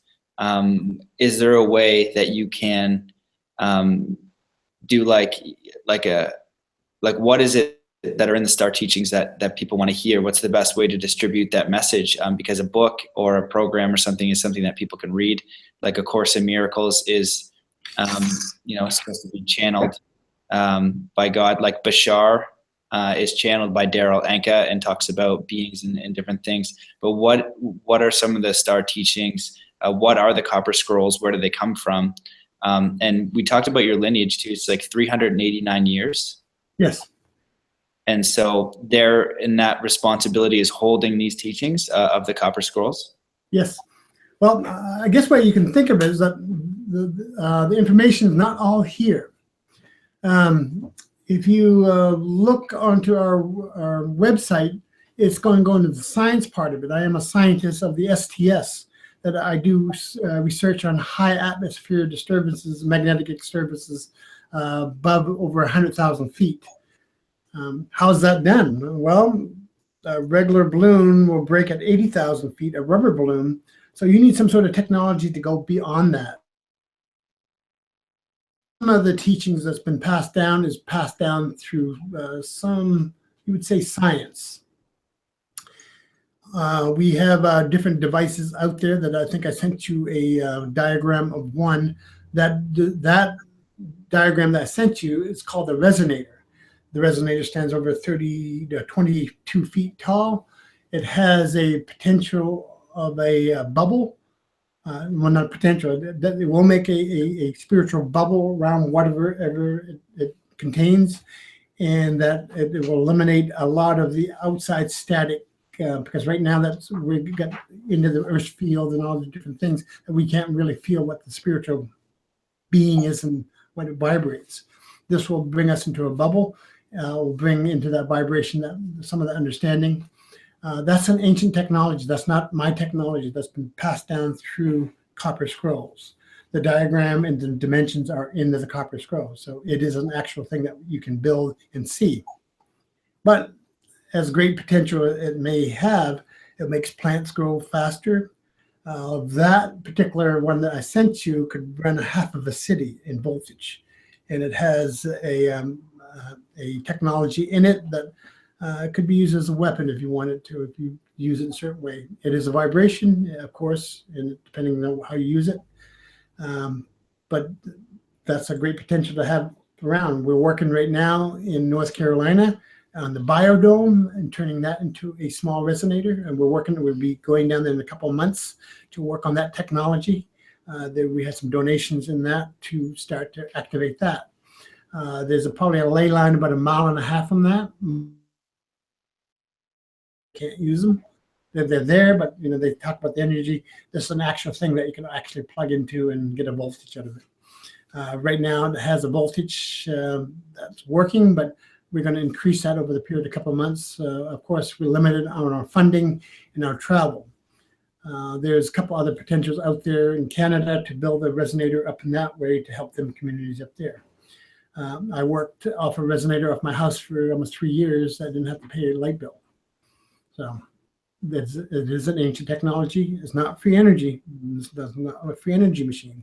You have to put something into it to get something out. So spirit is not a free energy machine. It has to start from somewhere. So that's some of the technology. And talking about the high atmosphere disturbances, well, looking into astrology, into space, things like that. Right now that our Milky Way is going through a turn. It's turning into the current. When you say turning, because all the galaxies are spreading apart, our galaxy just made a turn probably about last year into that current, and it's putting pressure on where we are right now, and it's compressing the timeline. Each one of those arms on the Milky Way is about 10 to 20 light years apart. We're squeezing that barrier into at least 80 years from part to part. So you can research that on YouTube. And that compression is that we are actively changing time. For the good, for the worse, I would say if you want something done before April 15th, you should start doing it. It's going to happen. It's going to quadruple after that. Because after that spread is going to go. I put a picture on my website what that kind of looks like. And if you can Google that or look on the Star Teachings, it will show you that compression. Hold on. So you broke up a little bit. So the Milky Way is compressing. And then for people who find this very interesting, look up Nassim Haramein's work. Yep. So I've just done a lot of research on my own to be able to follow you, because a lot of people will be like, oh my God, but I'm just really curious because I've done enough research. So the Milky Way is compressing this, and then continue. And so if I want to get something done, like how can I actively use this energy? Like, are we talking about writing stuff down as in like affirmations? Well, it's like a program, I guess. The time is so compressed, everything is bleeding on each other. Hard to get something done after the 15th because it's so spread out. But if you actually started right now, you would be able to finish it after that. It would be already in the system. The timeline right now is because it's like a baseball. The Milky Way is like when you throw a baseball through the air, there's going to be a compression and a relief on that. And right now we're on that string. We're on the most compression, the Milky Way. Because once it makes a turn, it's going to be the wave is going to go out a little bit further. So anything that you need done, write it down, start it now. That will give you a boost. If you are writing a book, you should start it now so you can finish it, because it's going to be a little bit harder after the 15th to finish it, because the wave is going to be so harder to get. I'm not saying you can't finish it, but this is a boost for us. It's a kick forward. And after that, the timeline between both the arms is going to be back to 15,000 years between the arms. So, and then in this act, that's part of nature that's going around, but it's an advantage. And then the 42 years ago that I was looking at that, and it was almost there, but the wavelengths and bubbles went through. Our Milky Way is not feeding right now. It's not eating anything. So it's going just a little bit faster, and probably within 80 years, it's going to start feeding again. And when it starts feeding, then the potential of great things are going to happen. So remember, we're a Milky Way ship going through. How does the Milky Way eat? What is it feeding on? Well, the Milky Way eats universes, galaxies, planets, dust, all the things that draw it in. Right now we're on the event horizon of the Milky Way. We are in. It is all galaxies eat. They have to eat. Yeah. So can you speak on like what is going on the planet right now, like in any way, or how do we, like, of this information, someone's listening to it, how do we make use of this information to improve our lives and improve humanity? Well, I think too that you have to understand what energy is. Energy is a pulse. It's a wave. It's some sort of thing. All energy, what we feel, is energy, no matter what that is. If we have an upset stomach, there's some sort of electrical thing going on to make our stomach get our information that we're not feeling very well. Think of the Earth. Think of the Earth as a big magnetic wheel. And that wheel is generating a magnetic force as we are. A lot of the research has been done is that we are of energy and we are of light, but light is energy, light is waves, light is other things out there. That our human body itself is a magnetic wave, but you have to break that down into a galaxy. And in that galaxy, all the critters inside of us, all the different little animals and critters, they're beings too. It takes a lot of beings to make a being in you. That keep you alive, that keep you fed, that keeps you seeing. So that is a magnetic field. You're creating a magnetic field around your little universe. And most magnetic fields that I measured go out 16 feet.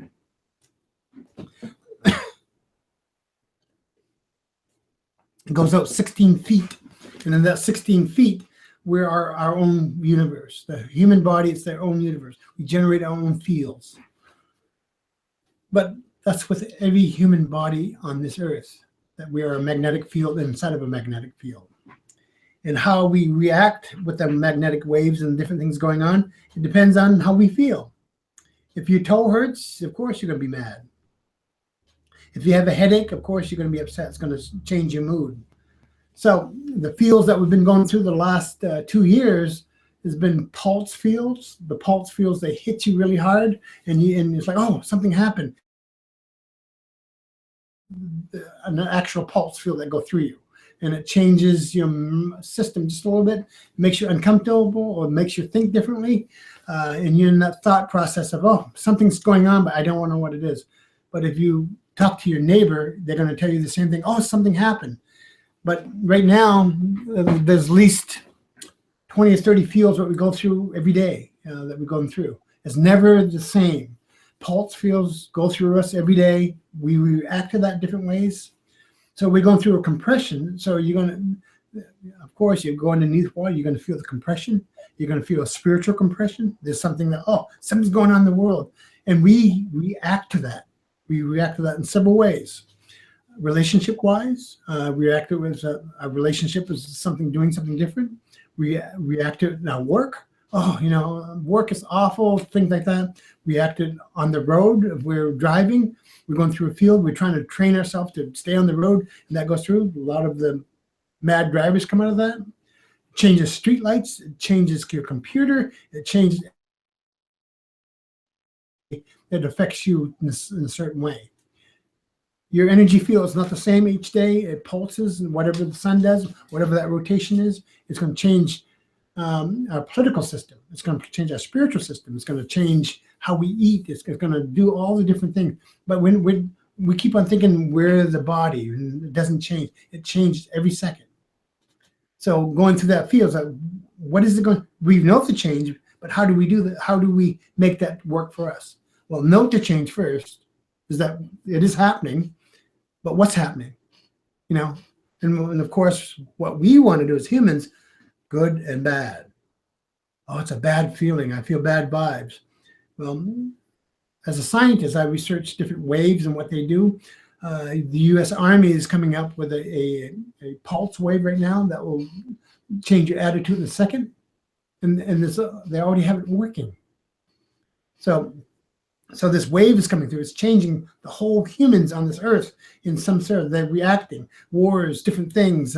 We make different decisions. So the world changes. If we can understand this field a little bit more and understand, so, well, that's a small change, but I could work with that change in that energy by doing this. Because these are the energies that we know. Kindness, compassion, and happiness. I'm not saying about love. Love is there a lot, but we don't use love the way it's supposed to be used. Remember, the energies that's coming through, these are notable energies that we can measure. These energies that we can look at a machine, and it gives us a scale of what kindness is. And it's not about how much kindness. It's an energy field. Love is harder to measure because we use love as, I love you, endless love, unconditional love, but we don't do that as humans. You know, we kill each other by the droves because of love. But I'm not saying that it doesn't exist. It's just harder to prove. And we have books written, thousands of books written about love. Is that the fields that's coming through us now that they're making us do different, not making us, we're feeling it, we're doing different things. We're in the same field, but use that as for example. If you feel something different, great. Because you're sensing something. You can use that. All right, if I can sense that, can I sense that? Can you sense the radio wave from a cell phone? There's 4 bands on a cell phone. Can you sense them all? They're from a binary system. We should understand binary. Yes, to a certain point, because sometimes we get that urge to somebody that you should call, you call them. There's a reason. We're not working with the messages right. And these bubbles that's coming through is amplifying our DNA to do that.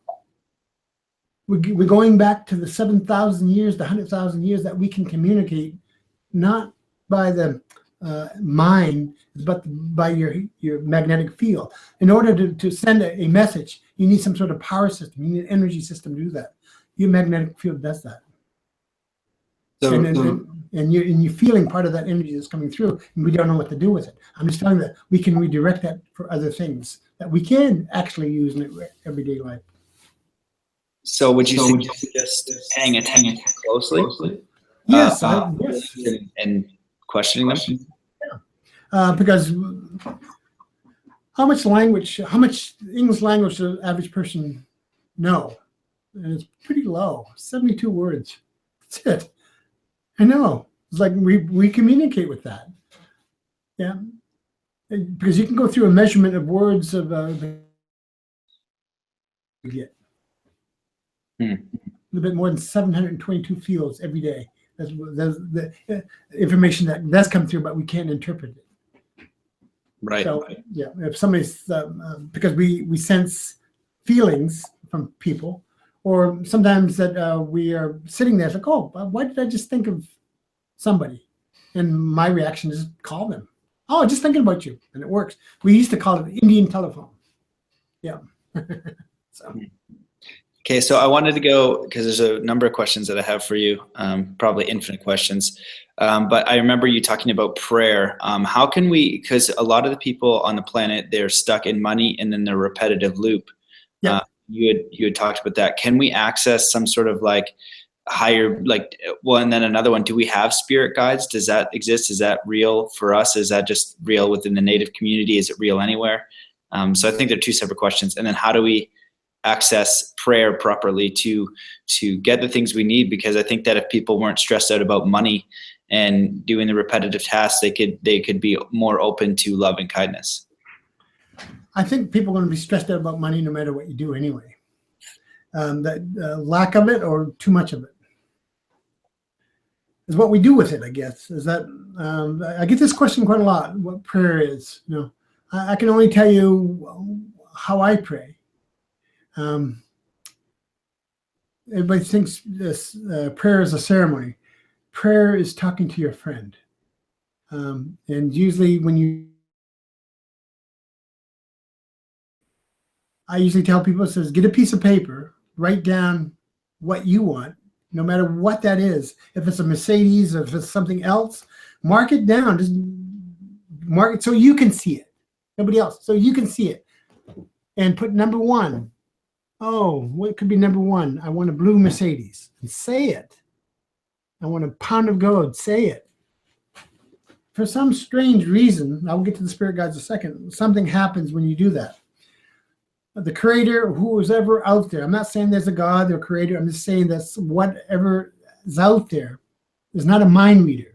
They can't read your mind because the mind is private. That's part of the spiritual self. The mind is private unless you make it obvious.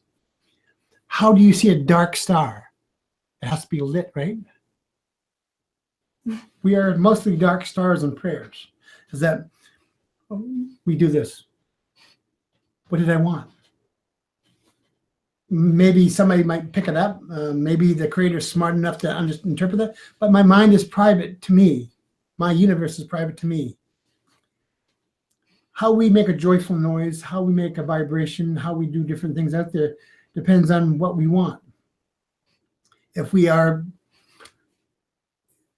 surrounded with money and get all the things that money brings, cars, houses, trips, and stuff like that, it's harder to understand what that is, because what do you need? But I know that I've met millionaires that don't know how to pray either, because I have everything.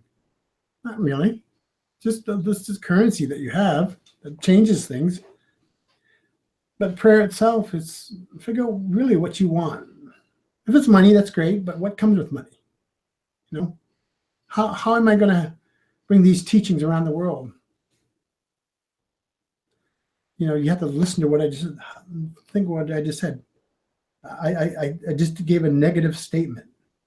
How I am going to bring these teachings around this world. That's not too negative, but I'm kind of leaving it up to myself, isn't it? When I took that away and gave it away to somebody else to help, things get done faster. Things happen. That person says, how can I help? Is that when we are like me to we, like, oh, and I do the prayers the same way. It's like, I do need a Corvette. Maybe not now, but I do. And all prayers are answered. And I think about those 7 things I wrote. Why did I do that? That's stupid. I should have prayed for peace on earth. I would have got it. I did all the different 7 things selfishly for me. And guess what? They were all answered anyway, but still was selfish. Like, at least peace on earth there somewhere. I didn't do all that, because I was thinking about this body, how this body works, and that people would hate this. I'm hungry. And how am I going to pay my bills? How am I going to do this? How am I going to do that? And it was all about me. And it was after a while, that being that I spoke to each day never said you shouldn't speak about yourself. So how do you feel? What do you want? You think there would be some sort of other thing out there. And I said, well, I need to spread the teachings. How do I do that? A person came forward and it went right after that. And so, like with yourself. I know the prophecy of Matthew. I knew this prophecy day one of sin. I brought the Star Teachings. Matthew will bring the light to the world. I said, how stupid is that? And remember, I said this. How stupid? That's a prophecy thing. That would never come true. And I'm talking about the humans here. I'm talking to spiritual beings and the light beings and the star people. And here I'm with the humans. Matthew will bring the light to the world. You read in the New Testament about Matthew. If you read in the Quran about Matthew, you read in the other books that talk about Matthew. Like, why is that any important to this? What's going on? What's that has to do with prayer? And I remember one time I was up north with my parents, and I was on Haystack Mountain, and I prayed to Matthew. I said, Matthew, make yourself known. And probably after when I said that, the sun was setting. I see this great big orange meteor come down and turn blue. And turn into this big blue light. So you did answer me in a sense. But I didn't see that as an answer. I just thought that was a coincidence of a stone falling out of space. You're saying me? Like me? But, yeah. Or just like a general Matthew, like an energy? You're saying me personally? You personally, yeah. I met you before. Why do you think I'm here today? And that you're not the only one that came forward. So there's a reason. There's a reason why I'm here today. I don't usually do this.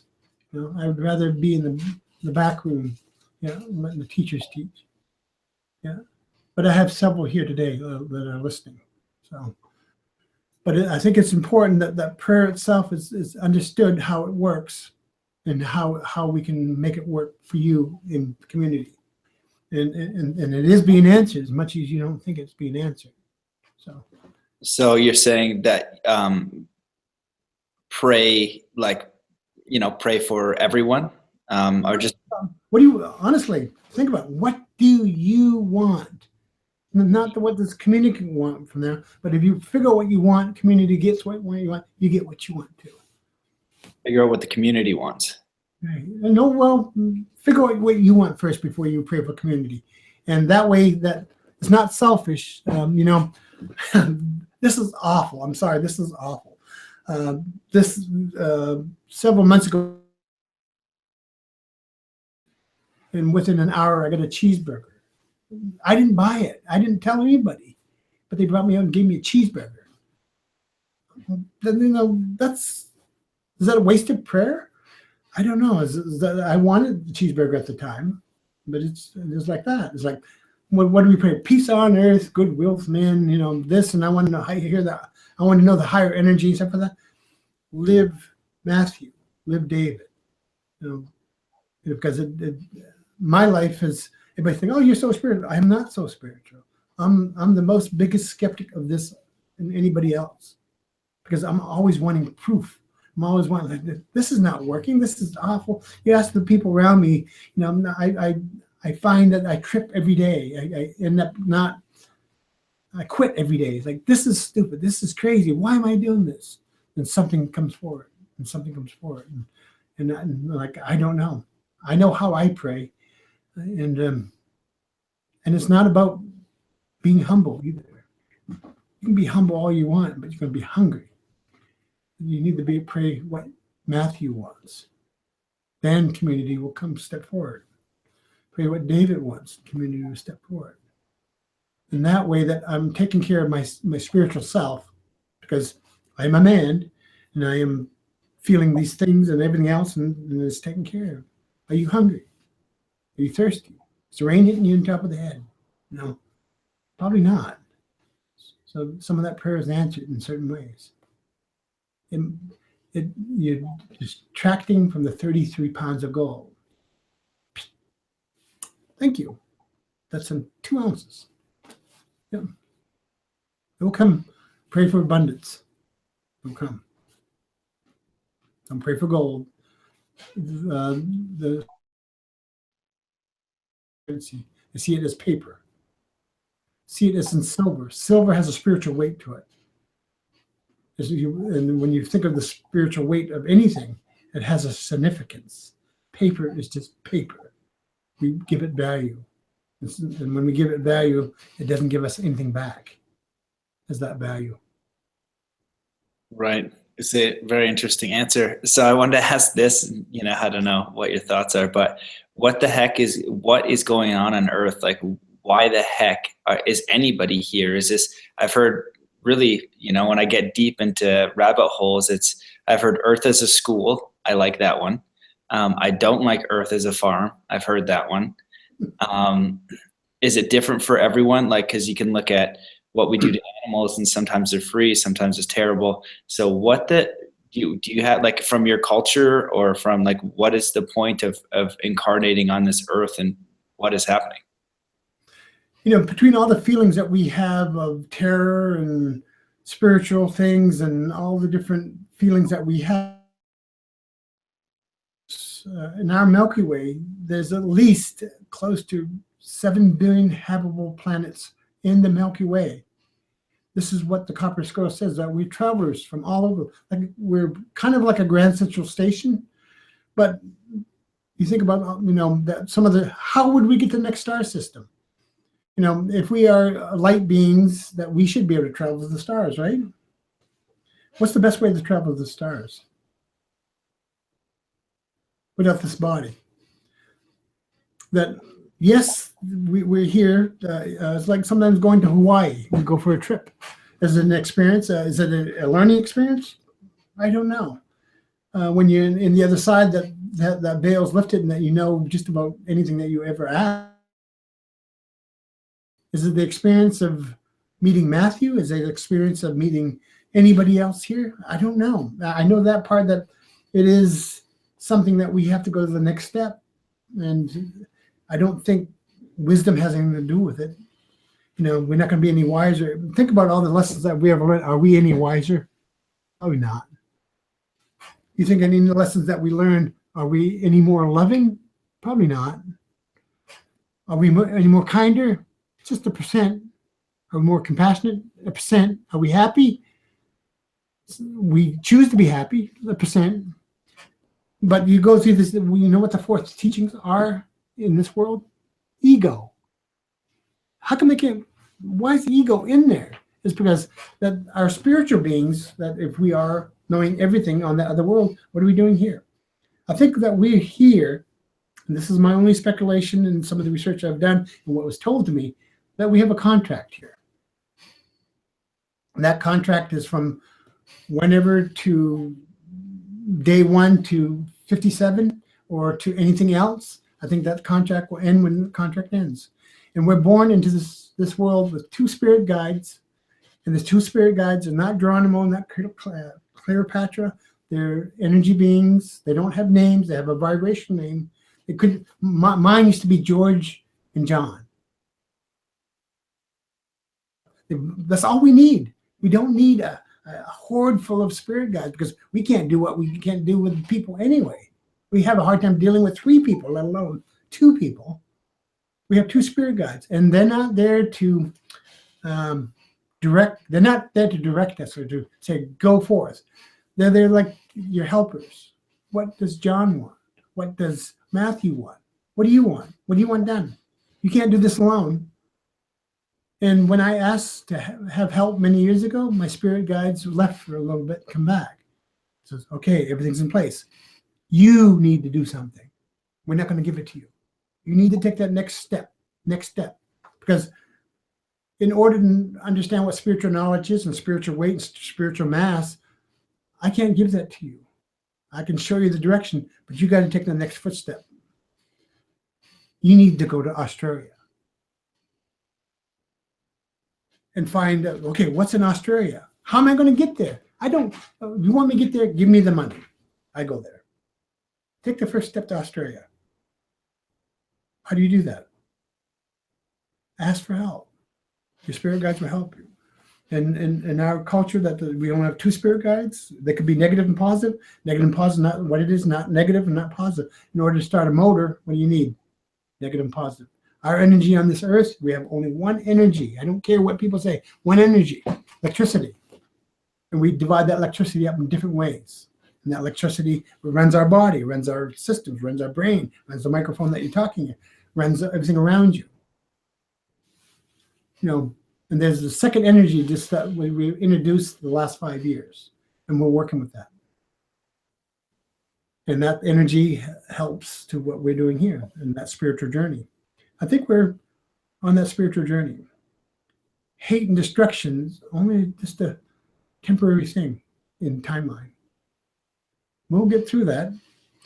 There's 100 other billion worlds out there that have different things that you can't even imagine. And that imagination, that it's incredible. You know, we see the dark stuff, but I also see the light stuff. And it's so incredible. Okay, so what I wanted to add there is, well, when you talked about Earth as kind of like a grand central station, and anyone listening can look this up. There's Barbara Marciniak, and she wrote a book called The Pleiadian Guide to the Living Library, I believe it is. Mm-hmm. And it just talked about Earth essentially as a grand central station, and how all these different things are here, kind of like a, you know, almost like a library where we can look in the universe and see all these different things. And then the other thing I was going to bring up and see what you thought about it was Dolores Cannon, who you can also look up. She's amazing. She's this little old lady that started doing past life hypnotherapy, and these beings came through and would talk to her, and she was religious, so she didn't like do anything with it. And then she's like, well, you know, and she's got like this perm, and she's like 70 years old. She's like, well, they kept coming through, so I figured I would just write down what they said.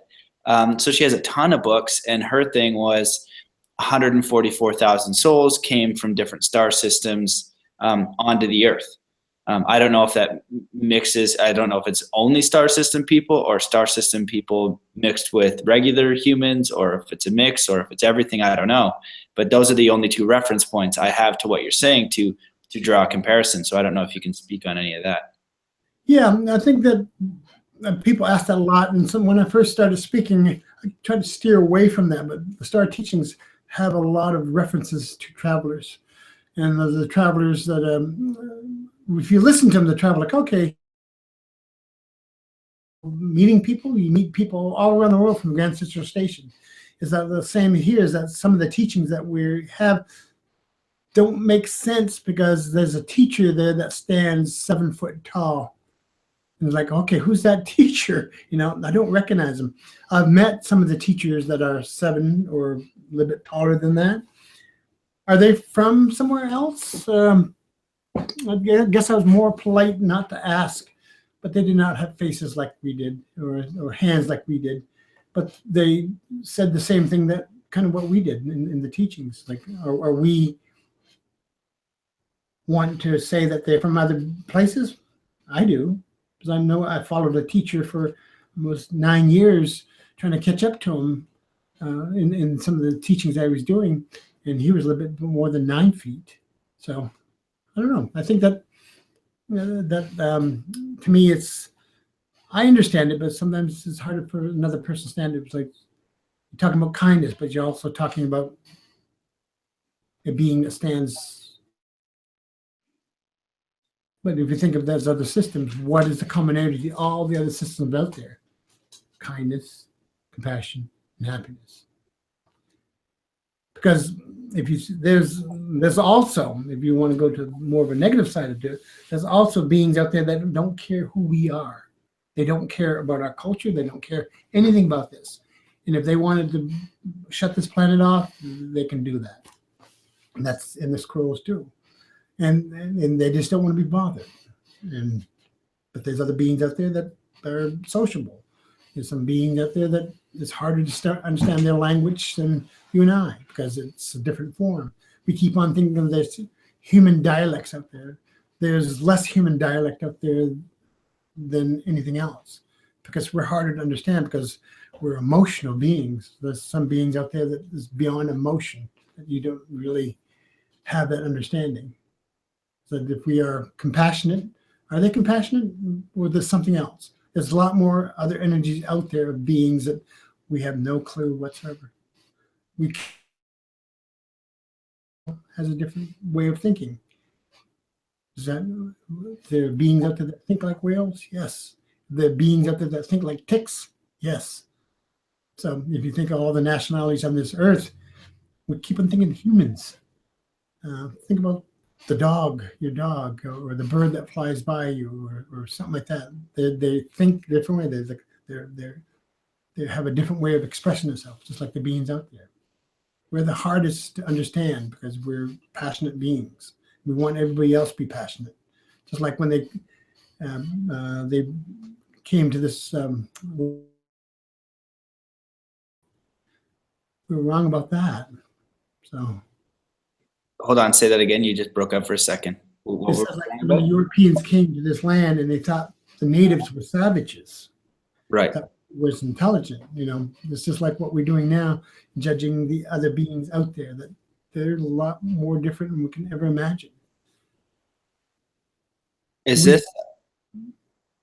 I have a lot of questions, but is this kind of information, is this something that's normal among the native community? Is this part of the reason why you have like the tribes and the elders and you have these secret ceremonies? And, me being a white man, I don't have any idea. It's been a culture that I've definitely respected and resonate deeply with, just because of how they live and the traditions. But is this something that's like normal among the culture of like the wisdom keepers? What is a wisdom keeper? It's just like anything else out there, that most cultures will break different things down to different things so we can understand. The other tribes out there, they all talk about star beings. They all talk about ancient knowledge. They have different ceremonies to celebrate those knowledges. But over the period of number of years, we forgot how to tap into those knowledges. The Apache, and some of the dances, the Sioux, the Denawa, the Chippewa, can go all through the thing. They have star dances. I think some of it that if we participate in the ceremony, that some of us will understand that knowledge and be able to bring it through. And the wisdom keepers, that's what they do. They write down that knowledge when we go through ceremony. So yeah, there's cultures out there, but they say the Europeans, there's less people that have ceremony, but they're most open to knowledge. I think that what's going on today in this world, how crazy it is that we're noting the craziness, but we're noting it more as a bad energy. We're changing spiritually. We're also changing as a human race, and that human race is hopefully is going to a good part. So that the knowledge keepers are keeping these knowledge. Mention they are knowledge keepers is using that knowledge to benefit us right now. How's that done? There's a puzzle here. We talked a little while ago about the science stuff. I make high altitude balloons. Everybody thinks I'm getting data from them. I'm getting data, but the last 83 years that we've been hit with some sort of pulse or some sort of wave that has a energy signature. It has some sort of intelligence signal to it. So when I'm putting the balloons up, I put up 42 balloons already. And out of the 42 balloons that was successful, there's 17. Out of the 17 that I gathered information, there is a wave hitting us, some sort of wave, and that wave had information to it. Do I know what the information? I only partially know what the information is. There's a lot of stuff left out of the information because the information is on Earth somewhere, like yourself. The awakening, the people, the teachers that you don't even know. The teachers that you mentioned, they're pretty well out there. But there's teachers right now that are you have to go find them. And when we came to Arizona, we're looking for those teachers. We didn't go to the nearest spiritual center and say, "Oh, give us knowledge." You realize they're waking up. Some of them being born right now. Some of them are working at mills. Some people working at stores. Some people we're looking and being able to bring some of these teachings alive. There's a lot more information out there. It's just how to find the instructions on the teachings, how to find that, how to use this technology to go out and find these people. And right now, with all the what we're doing, we're making a big antenna to receive the information. And there's a lot more information out there, believe me. So there's a few ways that I want to go, and just to draw some correlation with some of the research that I've done for people out there. If you look at somebody called Sevan Belair, he has secretenergy.com. Corey Herder, Core Love, also on YouTube with Life Mastery, saying very similar things. And Gerald Clark, who I had mentioned already, lots of information. And Gaia TV. Gaia TV has this. They were speaking at Conscious Life Expo about a lot of this stuff. It's, apparently NASA is going to do a slow disclosure about beings and visitors and frequencies and whatever. It's not common knowledge, but, it's something that I've been looking at for a long time. So I guess my question is, you talked about, being able to different types of beings. You're saying, they could shut their earth off is a pretty interesting statement. I've heard actually that before, and I don't have any, I don't know. But do we have I feel like, and so Gerald Clark talks about the Anunnaki and the Illuminati and all this stuff. It feels to me from what I can look up that I should be afraid because it seems frightening. Do we need to be afraid, or how do we protect ourselves? Or is it just, it feels like what I've been describing is I'm a zebra and lions exist, and I don't know if I got to run from it or what the case is, but maybe you can help me with that. Well, you're going to have to think about, again, what does the community want? What does the community Earth, when I say the community of the Earth, what does they want? What do we want? And if we want war and destruction, I'm sure that they give that to us, no problem. But we run our own Earth to a certain point. That we did in 1977, send a message out to space. We're here and we're intelligent. That was already answered, but not in a radio wave. It was sent in the pulse. And that pulse was that gives us instructions how to communicate back. Excuse me. And it gave us specific instructions how to do. I don't know on some of the other leaders out there how they interpret this instructions, but to us it's very specific instructions how to do that. They gave us the correlation in the numbers and how to receive the information, how to break that information up so it's accessible to a common collective that we all can access it. Just not myself, all can. We've been doing that the last 5 years. We've been here making that so, and we've been getting probably a percent of the communications that we're looking for. We want peace on earth. That was one of them. It gives us specific instructions how to do that. I don't know, it's about giving everybody flowers, but it has a pretty sense of instructions how to do different things, how to build the resonator, how to build the temple, how to construct a community, how to work in a community, how to bring resonance to the community, how to receive that information as an antenna so we can all use it and benefit. This structure, you could say it's from more of Atlantis type of people. People ask me about Atlantis quite a lot. Atlantis was not a city. If you do the study and understand what that work is, that if you look back as a storyteller, it sounds great. Remember, only one person saw Atlantis, and he wrote about it. There's only one person. I can't find any other description. There was many people went to Atlantis. Only thing I can find in your writings is only one person that's seen Atlantis. In the Copper Scrolls, it mentions these ships are at least 21 miles across. They're like, that doesn't make sense. A ship 21 miles across with a dome over it. There were transportable cities, and there was more than one at the time. And you could call Atlantis. I have pictures of this ship. I have how it was built and why it was built. It was one of those called Atlantis, and is not what you think Atlantis. It had its own energy source. It had its own resources. Other beings lived there with other beings, and they helped the resources of the earth kind of balance the civilizations out. And there were more than one. There were many of them. In the Copper Scrolls, it mentions these beings that came and helped. So yeah, that is very much possible. And to me, yes, it is possible. I have no doubt about it. It's just the last several years, like 20 years ago, I wouldn't dare mention that.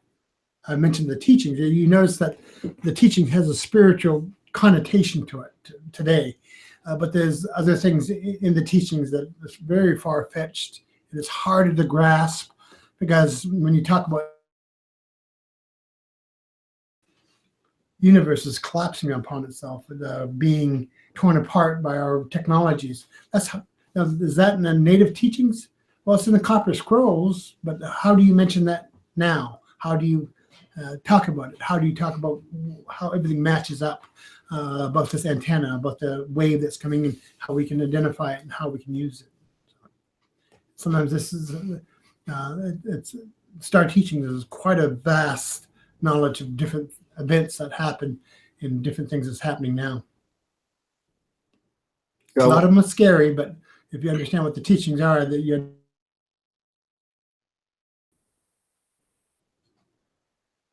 Sorry, cut out there. Yeah, I think we've been having problems back and forth. Yeah, a little bit. Wi-Fi. Hopefully, it's coming.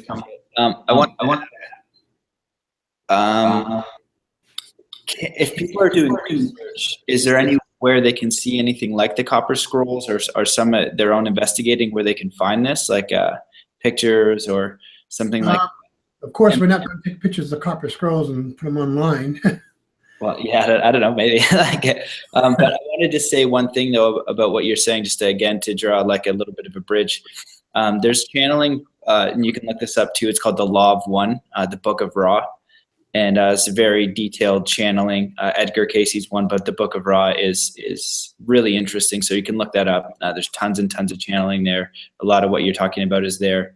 But also Bashar and a couple other channelers, I guess there's a law of confusion on this planet. So at certain times they'll ask a question and they'll say 1 second, and then whatever entity or information will come through. So the Book of Ra, they get that all the time, where, is like, can we ask this question? Is this okay now? And as we get new information, then it will sometimes share the information, and then sometimes not, because depending on where we are. Because if you look at somebody in the 1930s and you tell them about, what all the technology we have now and the way the world's going to go, they might not understand it.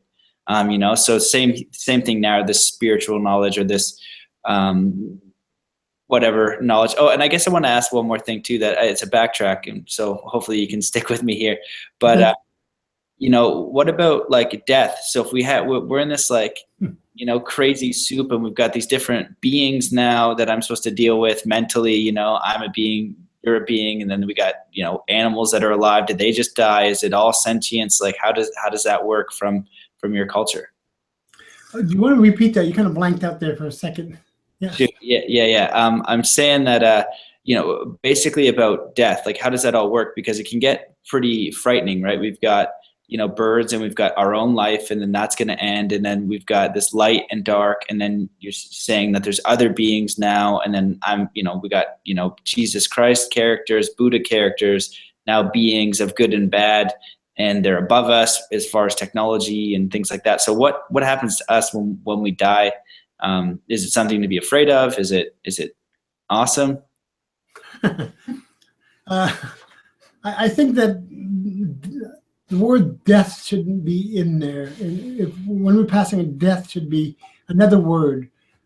Passing on, still not a good word. It's a transition, not a transition to a higher power. It's a transition to something else. All energy does not fade off to nothing. You can't say energy is going to be, nothing's going to be. It has to transfer to something. That we are light beings on a light journey.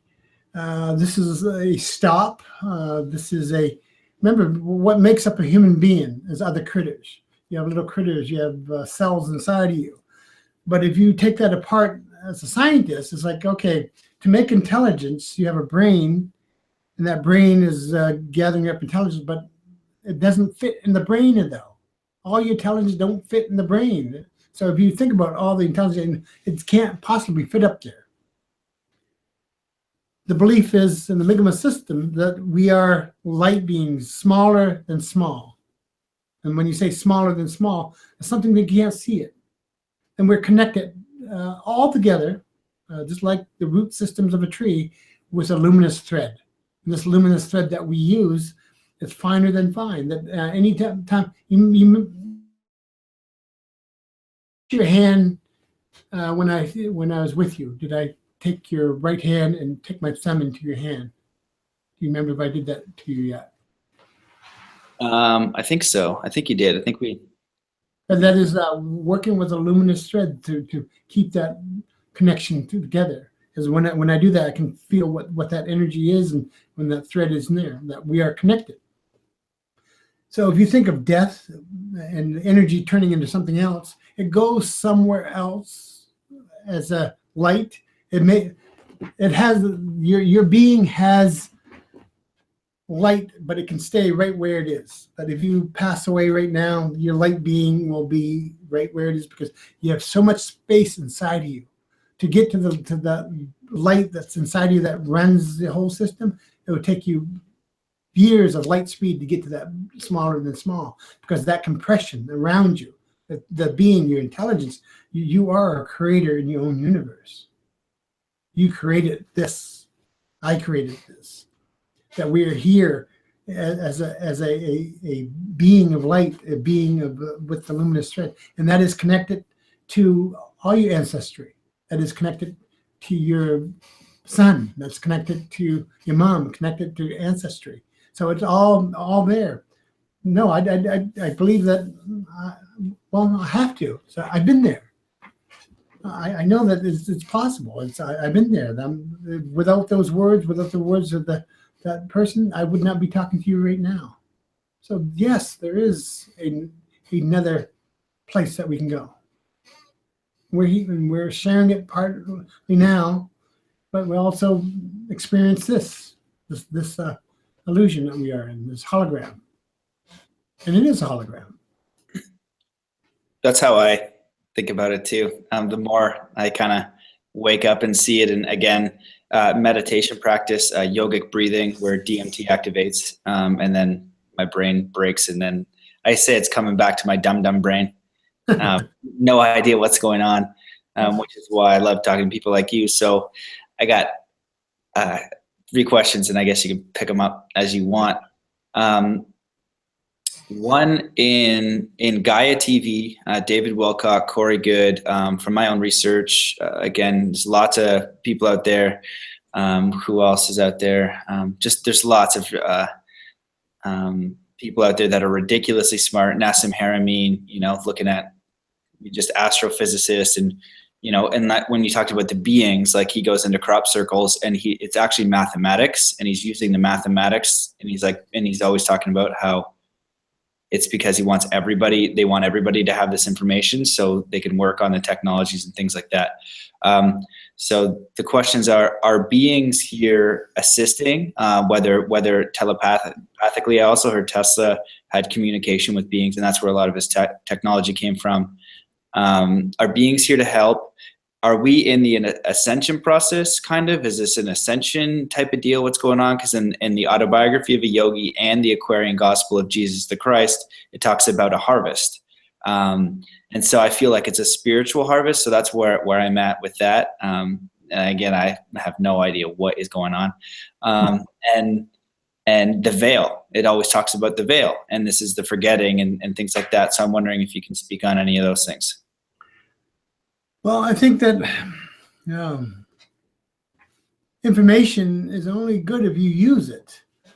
I'm not saying any of these people are wrong. If I'm going to teach you how to build a house. I can talk about how to build a house for years. And you come to my seminars and do everything else, and at least you have the knowledge to build a house.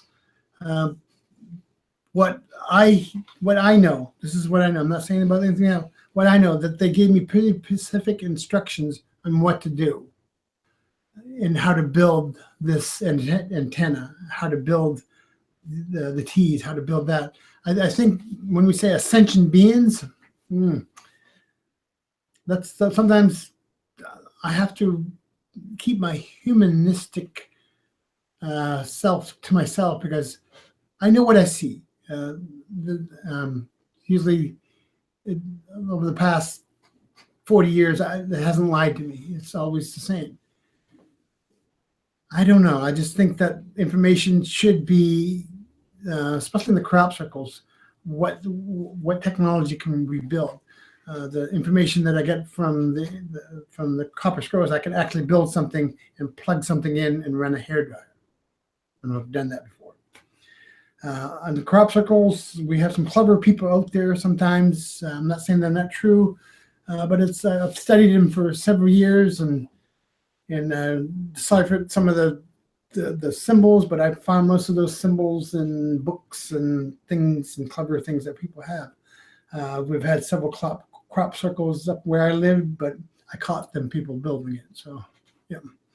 But I don't know. It's like if that information's come through, we should be able to at least have 30 minutes of peace on this earth.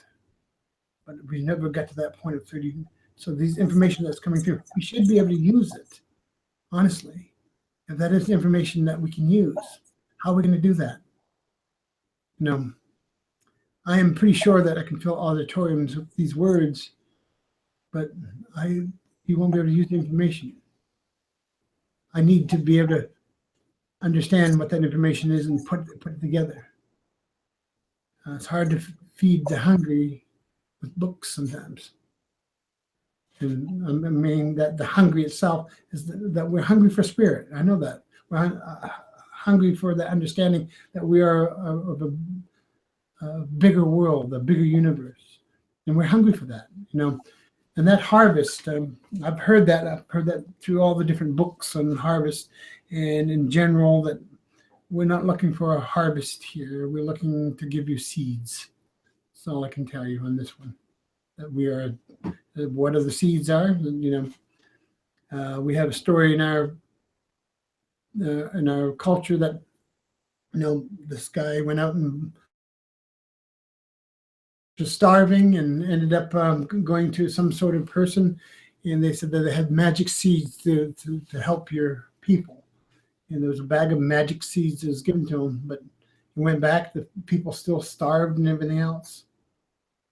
And he ended up planting a tree, and he said, we got these magic seeds, and it's a tree just grow. After a few years, seeds came up to be a big tree. After a while, seeds came from the seed, an apple tree grown that we can eat by. That we have seeds in it, so we can give it to somebody else to eat by. And that's, I guess sometimes that's where I differ in this world. That we should be able to use those seeds to eat by, that information to eat by. That's hard. Because I'm just a man. That's all I am. I claim to be nothing. I cry. I get cold. I'm a man who hears a voice. I am of this earth. So that's all I can tell you on that part. Can you talk about the veil at all? Does that ever come up? Like what that is and how we can get past the illusion? In Zen they talk about Maya, same in yogic philosophy. They're always talking about the veil and illusion. All I know is that I'm in one, and I know it. And because I've seen the other side, I'm like, oh man, it's so clear and loving and excellent. And then like, oh crap, I got to go back over here and be confused again. Yeah, I think the veil too. I talk about the veil, but the veil is, you can take it off anytime you want. There's no yogi, no spiritual person will take it off. It's it's what we want to believe. That veil is so thin, but it runs our life. You know, if I disappeared in front of you right now, that you would use, oh, he used some sort of program. But how would if I did in the middle of the field? One of my teachers, we went out in the middle of the field, and we said, I want to show you something, back to back. He says, count to three. And after count to three, we stepped apart, back to back. He said, turn around. And I turned around, and he was nowhere to be found. And this was a 71-year-old man that could not run 1.5 miles to the woods. How did he do that? You know, you could say he could use some sort of energy or something like that, but our belief is so that it's incredible to some people that have the veil. But once you remove the veil off, I can teach you how to do that in a second. Sorry, you cut out there for a second. Our belief is so thin. I mean, but we want to prove somebody wrong so fast in this world that when somebody comes forward, and he's wrong, he's using smoke and mirrors. When he like this and he stepped away from me, I turned around to prove him wrong, that I could find where he went, and I could not honestly find where he went. I'm a scientist. I should know this. This is a trick. This is a magician's trick. But when he turned around, he was nowhere to be found. And I looked everywhere. I mean, he couldn't run that fast. A 71-year-old man can't run that fast, about 1.5 miles in 3 seconds. And I can teach anyone to do that. If you're in martial arts, this should be the first thing you learn. Deception is really easy to do. And then if you don't get hurt, deception has to be implied. But it's also a defense too. So same thing. It's like, yeah, it's like the veil is so thin, but when we lift it off, what do? We want to prove that that works. We don't realize there's these layers of time in between where you and I, or in a field or anything like that. There's layers of time that we can just step through a mirror and just be invisible a second. How did she do that when she was in the grass and with all those soldiers around her? How did she do that? It's through a spiritual technology, you know. When I first learned how to do that, I was doing it to everyone. I'm like, oh, I want to freak you out. And it did. And it just made the veil thicker for them, because they were scared. You can't scare somebody in spirituality, because scared is part of that field, that veil that we put over it. I don't want to see. People come to me, they say, oh, I have a ghost in my house. Do you want to see it? No, just get it out of the house. Well, you have to see it to be able to get it out, right? The same thing with any of the other teachings is that, how are we doing this? You know, and that doesn't have an answer to that explanation. It's a little bit far-fetched in some people's belief, but it is an explanation there. And I can do that anywhere. This doesn't have to be in a field. I can do that in a crowd. I can do that right now. I can do different things. It's part of the ancient teachings of scrolls. Is that how did the Mi'kmaq people hide from the Europeans? You know, with the same type of spiritual technology. Yeah, you know, you do your studying. Study the Manhattan Project. Study the Philadelphia experiment. You know, that's magnetic fields, you know, and making illusions.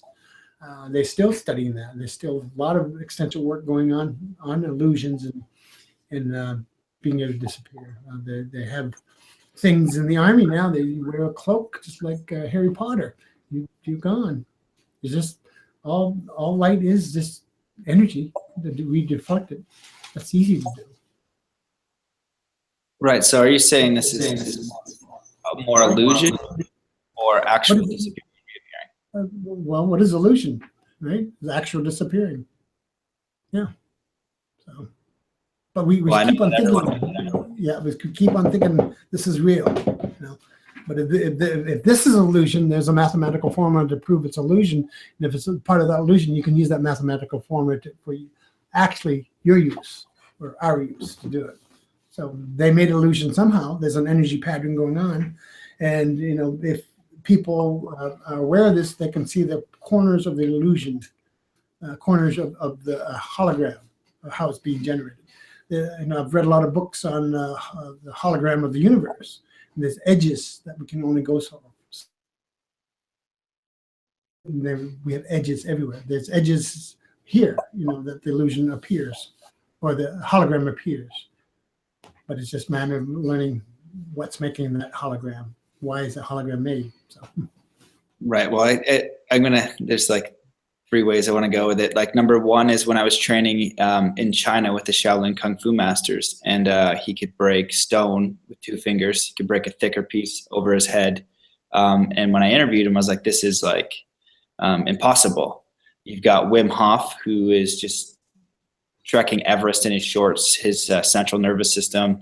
He activates it or whatever, and he doesn't get cold. He doesn't shake. His core temperature doesn't go down in freezing ice. And then you've got something like the movie The Men Who Stare at Goats, which is around remote viewing. And I know some remote viewers right now, and I know that and it's just basically accessing meditation and being able to find these different things. And then I've got my friends like Crystal Perkins, who kick my ass for like mentioning her, but like she's so humble. But I've seen her do things that like don't make any sense. Like, and I've seen them, you know what I mean? And I'm skeptical as heck. I hear there's so many people coming in with, they do a Reiki course now and they do a yoga course, and all of a sudden they're wizards. So, I've been in this my whole life, and I'm really skeptical about, where they are, what they're capable of. But I've seen some things. So, what you're saying is, to me, it's believable. I know that everyone's going to want to see a demonstration, but I think that even if it's done, 90% of people are going to be like, this is how. So one example is, if you want to, appear here, I'd be so stoked on that personally. And then shoot back. But I totally understand from even there's readings like in the Bible and in India, Autobiography of a Yogi, where people will do some sort of miracle or some sort of thing. And because people's brains can't wrap around it, it actually does more harm than good. And if you're trying to serve, then that's where you want to limit that. So I don't know. I just helping to draw a bridge. I'm also a magician too, so I can do magician stuff, sleight of hand, things like that. And people even believe in that. It's like, okay, how'd you do that? But remember, we're so easy to be deceived. We want to be deceived spiritually. But we have to really understand what that real energy is. Smoke and mirrors and the Moses stuff. That it could be done. I've done it a couple of times, but it doesn't buy anything though. It doesn't. What else can you do?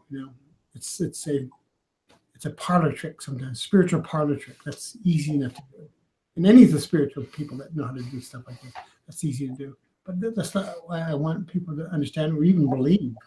I want them to understand they're the energy here, not this person. So when you said, and I want to touch on this because I want to remember, you said like the veil is so easily removed. Like, I really want to remove it badly, and I hear it's easy. I still don't know how. Like, I feel like there could be like a part of me that wants to have this guessing, and it's almost like, because you're guessing, you follow the light of your intuition, which is kind of fun. It's like a treasure hunt. So maybe I'm doing that to myself. I don't know, but I would like to just at least pull it off or look to the other side sometimes. The quickest way that I can do that is when I do a meditation. And I've been saying Ananda Girl forever. It's called Ananda Jiri, and it activates DMT. And then I don't come as Matt. I'm just everything. And it's pretty intense. But do you have any ways for? Well, there's one exercise that's it's a simple exercise, but people don't really understand it. I tell people to take a white candle, just a regular white candle, go into a dark room, light the candle, and stare at it. And whatever you see in your peripherals, don't look. Stare for 40 minutes or 35 minutes. And there's going to be some things outside of you that's going to be moving, and our humanness will want to look at it. Don't look at it. Just remember, it's going to be a white candle. It can't be any other candle. It's going to be a white candle. And you don't just look at the candle. And the other things will start to come into the peripheral. Don't look at the peripheral. It'll be a time that you don't have to look at the candle anymore, that you could see all the different things that's going on around you. I didn't have to do that when I was young because I was brought up in a world of the spirits were always there. The star people was always there. So when I come in this world, I wanted to veil because I've seen a lot of hate and all the different things that was going on. But like I said, do the candle. That's pretty simple. Yeah, in that way that will help. My master that used to do that quite a lot. And you don't have to meditate or breathe. Just look at it. Simple. So I wanted to kind of go back a little bit to, so you've got these technologies. It seems like some of them seem like Atlantean technologies. I've heard even at the beginning of my research 15 years ago that we had free energy devices, upgraded energy. Tesla, if we had a Tesla world activated, we would already have all this stuff here. How the heck do we overcome this suppression? And, if you look at Gerald Clark's work, he's going to talk about, I don't want to freak people out, but, you got aliens or just say government dickheads, and these, systems in place to suppress us, to keep us separate, to keep us afraid. Like, just look at the media. You do a little bit of digging and you can figure this out. How do we get these technologies out there? How do we start coming together to access these things? Because it seems like there's systematic systems to shut them down. Well, I think that there is free energy. We just have to pay for it. You understand that? The oil is free. We're just putting a income to it. It's free energy. Gasoline is free. Why are we? If we have a machine out there that delivers free energy, somebody is going to go out there and say, well, this is a free energy machine. You need to pay for it. So there's no such thing as a free energy machine. I don't think, the machines that I have and the technology I have, it's not free. They have to get something from somewhere. You can't get nothing from nothing. So they have to, the oil companies, all the different companies out there, the electric companies, they have their communities that's paying for the power. You pay for power from electricity. It's not free. It could be free if the power company didn't charge you anything for it. That's the only thing, is that all these technologies of people that I've talked with all these different machines, so the free energy machine, they're not telling me how it runs. You give me $100,000, I will sell you the patent. I visit a lot of these people that do these free energy machines, the petrol machines. Still, they're not telling me the main ingredient or main thing. You would have free energy machine, but anything else, that the machines that our house that we had for 30 some odd years on the mountain, we worked a magnetic steam drive that is working with steam and magnetic pulse to generate electricity, that generates a turbine, generates a magnetic wheel that runs a copper wheel that makes steam that pushes the turbine, and the byproduct was electricity. So that ran nonstop for 37 years just with water, and the byproduct was electricity. That's how we ran our house. Is that a free energy machine? No, the energy that we was using is water, and that water that we had to maintain the machine most of the time. And it wasn't as much people think is miracle today, but that's what you call Atlantic technology. I've seen that in the book, one of the older books about how to build that machine. And I built the crude one when I was very young to run our house, because we were paying exorbitant prices for electricity where it was. So when I built this machine, I did at least 800 watts off this machine, and I put it into capacitor, ran the house, and after a while, we never thought about it. We just made sure that it had water all the time. So that's a simple machine. And I told you all the ingredients, and if you do it right, you can go build one. Most of the free energy machines I see, that they won't do that. You see them online, but there's always something missing from that machine. They can't plug into their house. The same with the government. They don't want you to do that, because then you're going to be getting competition with the government. Then the government's part of the money they get from you to run the machine. I think that we have to have a different understanding of what electricity and what energy is and how we use it. That right where I'm from right now, northern Maine, the windmills are going up on mountains. It's not helping us. It's not helping the individual. When you come up with a machine, it's so high priced, you might as well just plug into the grid. You might as well give them the money, because this machine costs $50,000 or $60,000 to build, and you pay them and you realize it doesn't work that great. It's like the windmills. We have, I don't know, some of the windmills in Mars Hill, like 21 of them. It made the mountain ugly, but it's putting money in some pockets, but it's not lowering the electricity bill. Where's it going? Who's tapping into that? And you find that all the way through Maine and New Hampshire, they've come out with these. Where's it? My electricity bill pay lower? No, it went up because they're losing money somewhere. So they keep increasing it. I think that the knowledge of energy has to be in some sort of community or collective, that we should trade energy, not buy it.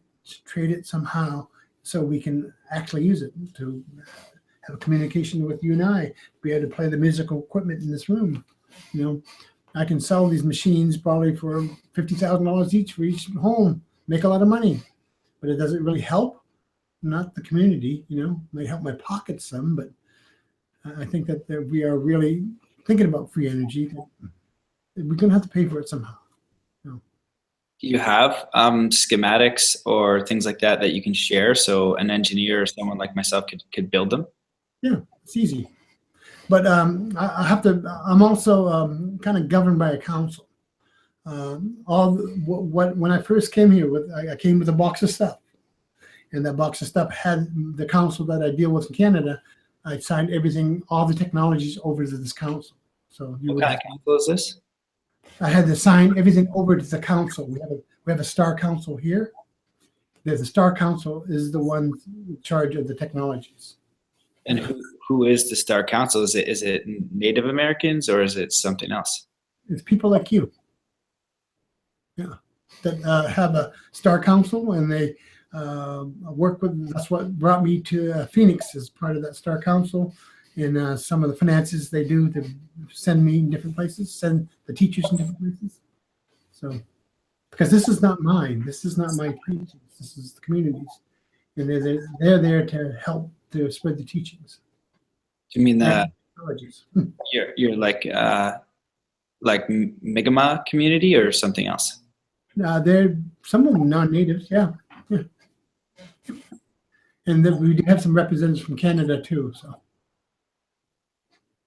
Right. So for you to share it, you have to ask them, because it feels like it's your technology. Well, not yours, but yours to share if you want. You share one, but it has to go through the council. We're working on already built a couple of things from that technology. We built the advanced sun house that can generate power. That's already in production right now. That's already working.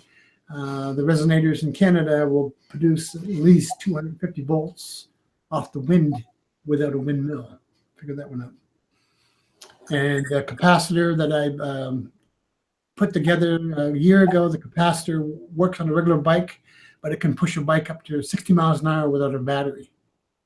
And that's already proven technology. That's the bike's built.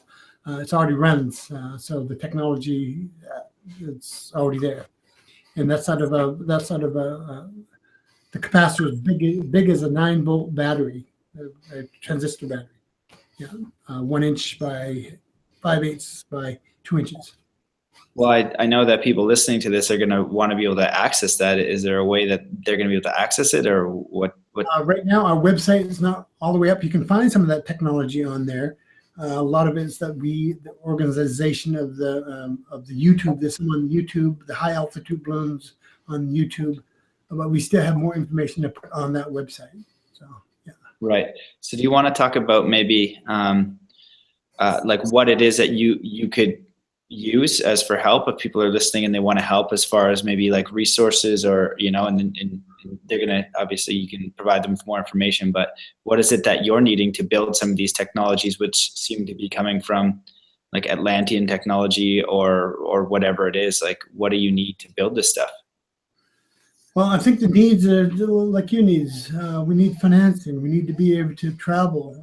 We need to have some sort of crowdfunding. So right now that because of what's going on in the world, that I don't have a location that I live in, that I am targeted.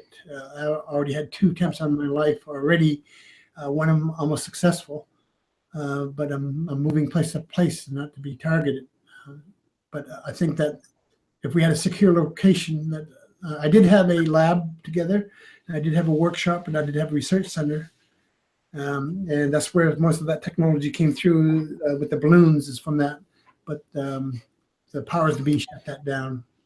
And right now that I'm kind of in the homeless mode. So, but I'm in good spirits though. We need help with the financing of this. There is some financing available, but as a new organization out there, we're a nonprofit organization, that we need help in that part. We need help in travel. We need help in community. I need to come to different communities and explain some of these things. We have teachers that usually accompany me, and they're teachers that bring some of this knowledge to the community itself. And I think that if we had help in that area, that this would benefit both parts. That the information is available. It's not pseudoscience, it's proven science. We put up 42 balloons already. 17 were successful. The balloons are new technology. They're made of a different material. I put a balloon up close to 185 miles. So that's a record for any balloon or anything that's made. You put helium in. And there is information from them balloons, the camera that looks down on the Earth. I measured with some of the balloons, I measured the thing that was going through our universe. I don't know what you call it. How would you say what that was again? The red planet or the? Oh, Nibiru. Nibiru. I have pictures of the volume of Nibiru, and they got an energy signal from it. The cameras that I got looking down on the Earth, that I took some pictures of pretty interesting things. They're not aircraft. I've been talking with Stanford Friedman. I don't know if you know that name. It rings a bell. Who's that? Yeah, he's a physicist that looks at UFOs and things like that. And he's seen some of the pictures that I took down looking at the Earth. And they said, very fascinating. He said, these are not aircraft. And I said, well, I know that. That's why I brought him to you. He lives in Fredericton, New Brunswick. I went up and showed him the pictures. And he said that if you wanted to create a news story, post those. But I still have those in my possession, and that's really council's decision. But we do have all that out of that research and other things on the things that are pretty fascinating on some of this research. So we're not sitting dormant. The science part, that we need materials, we need helium, we need electronic parts. I'm building all of the computers myself to gather this information.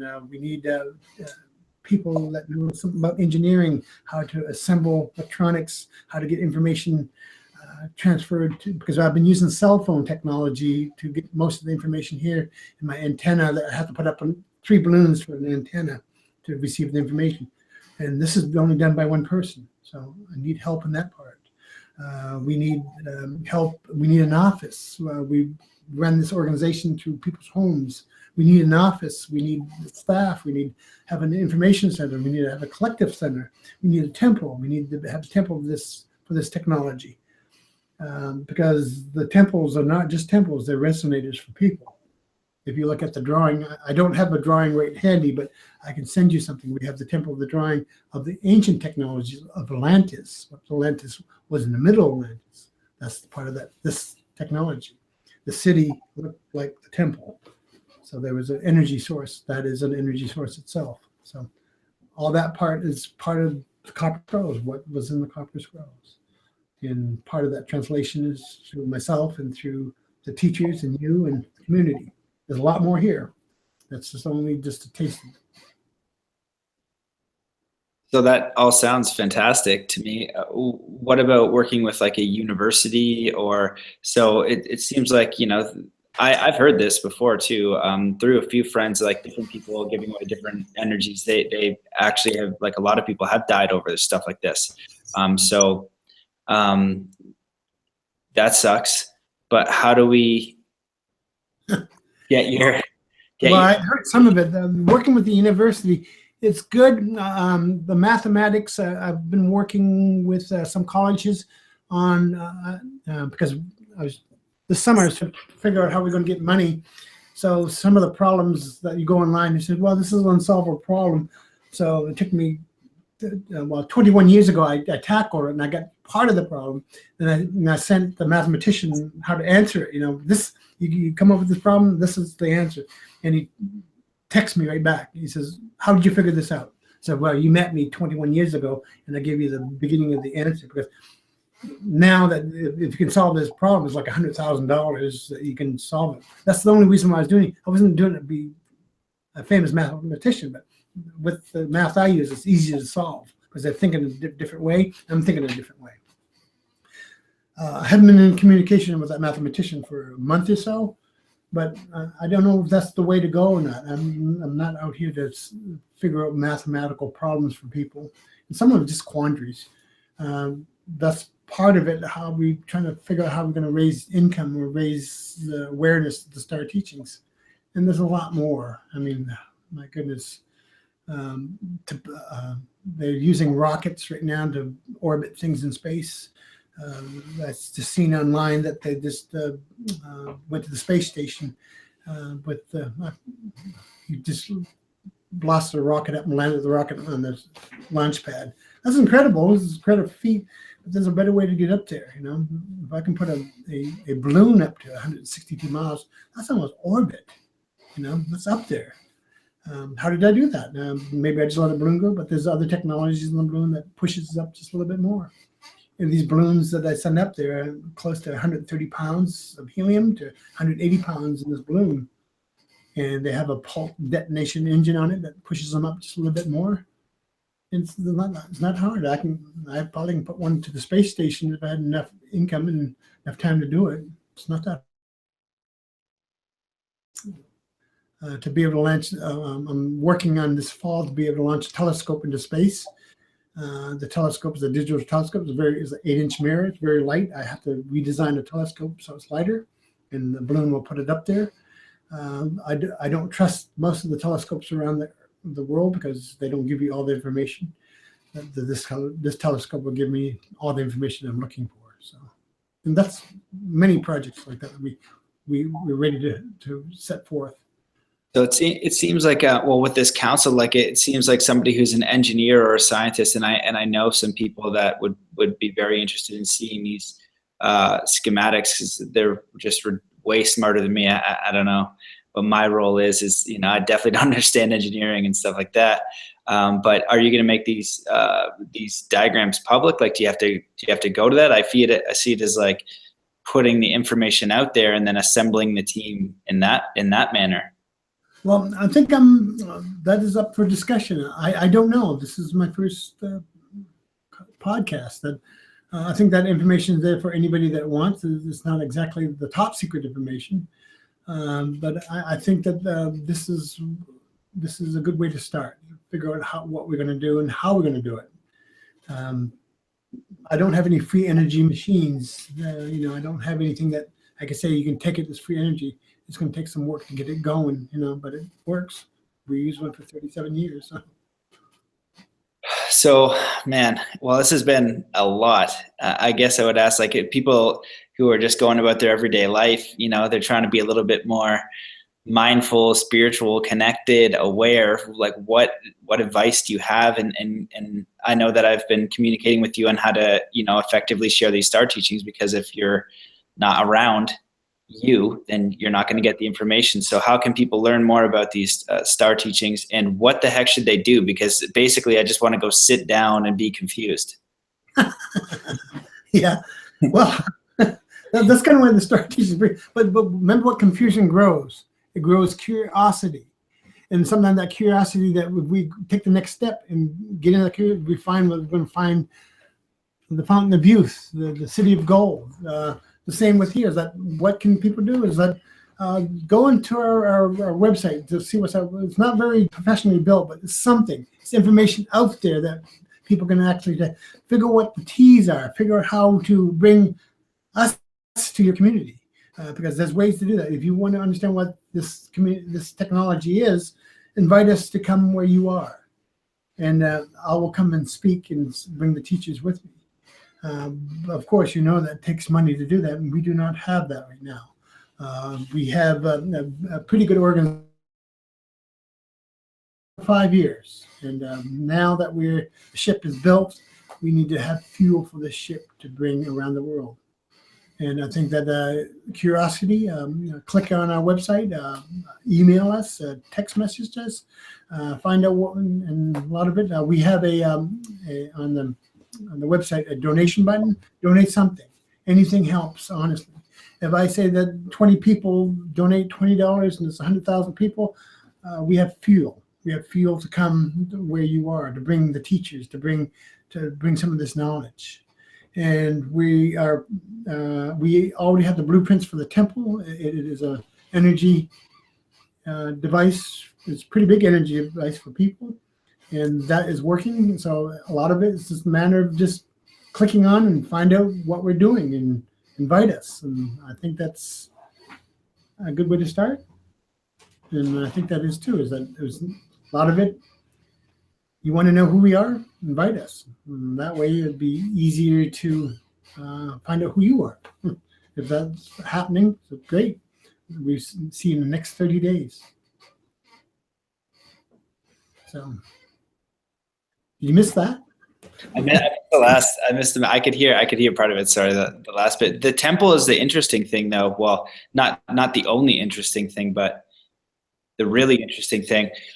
How would somebody with engineering and expertise and money access these things and work with you and learn more about it, and you do it in a safe manner in some sort of vetting process?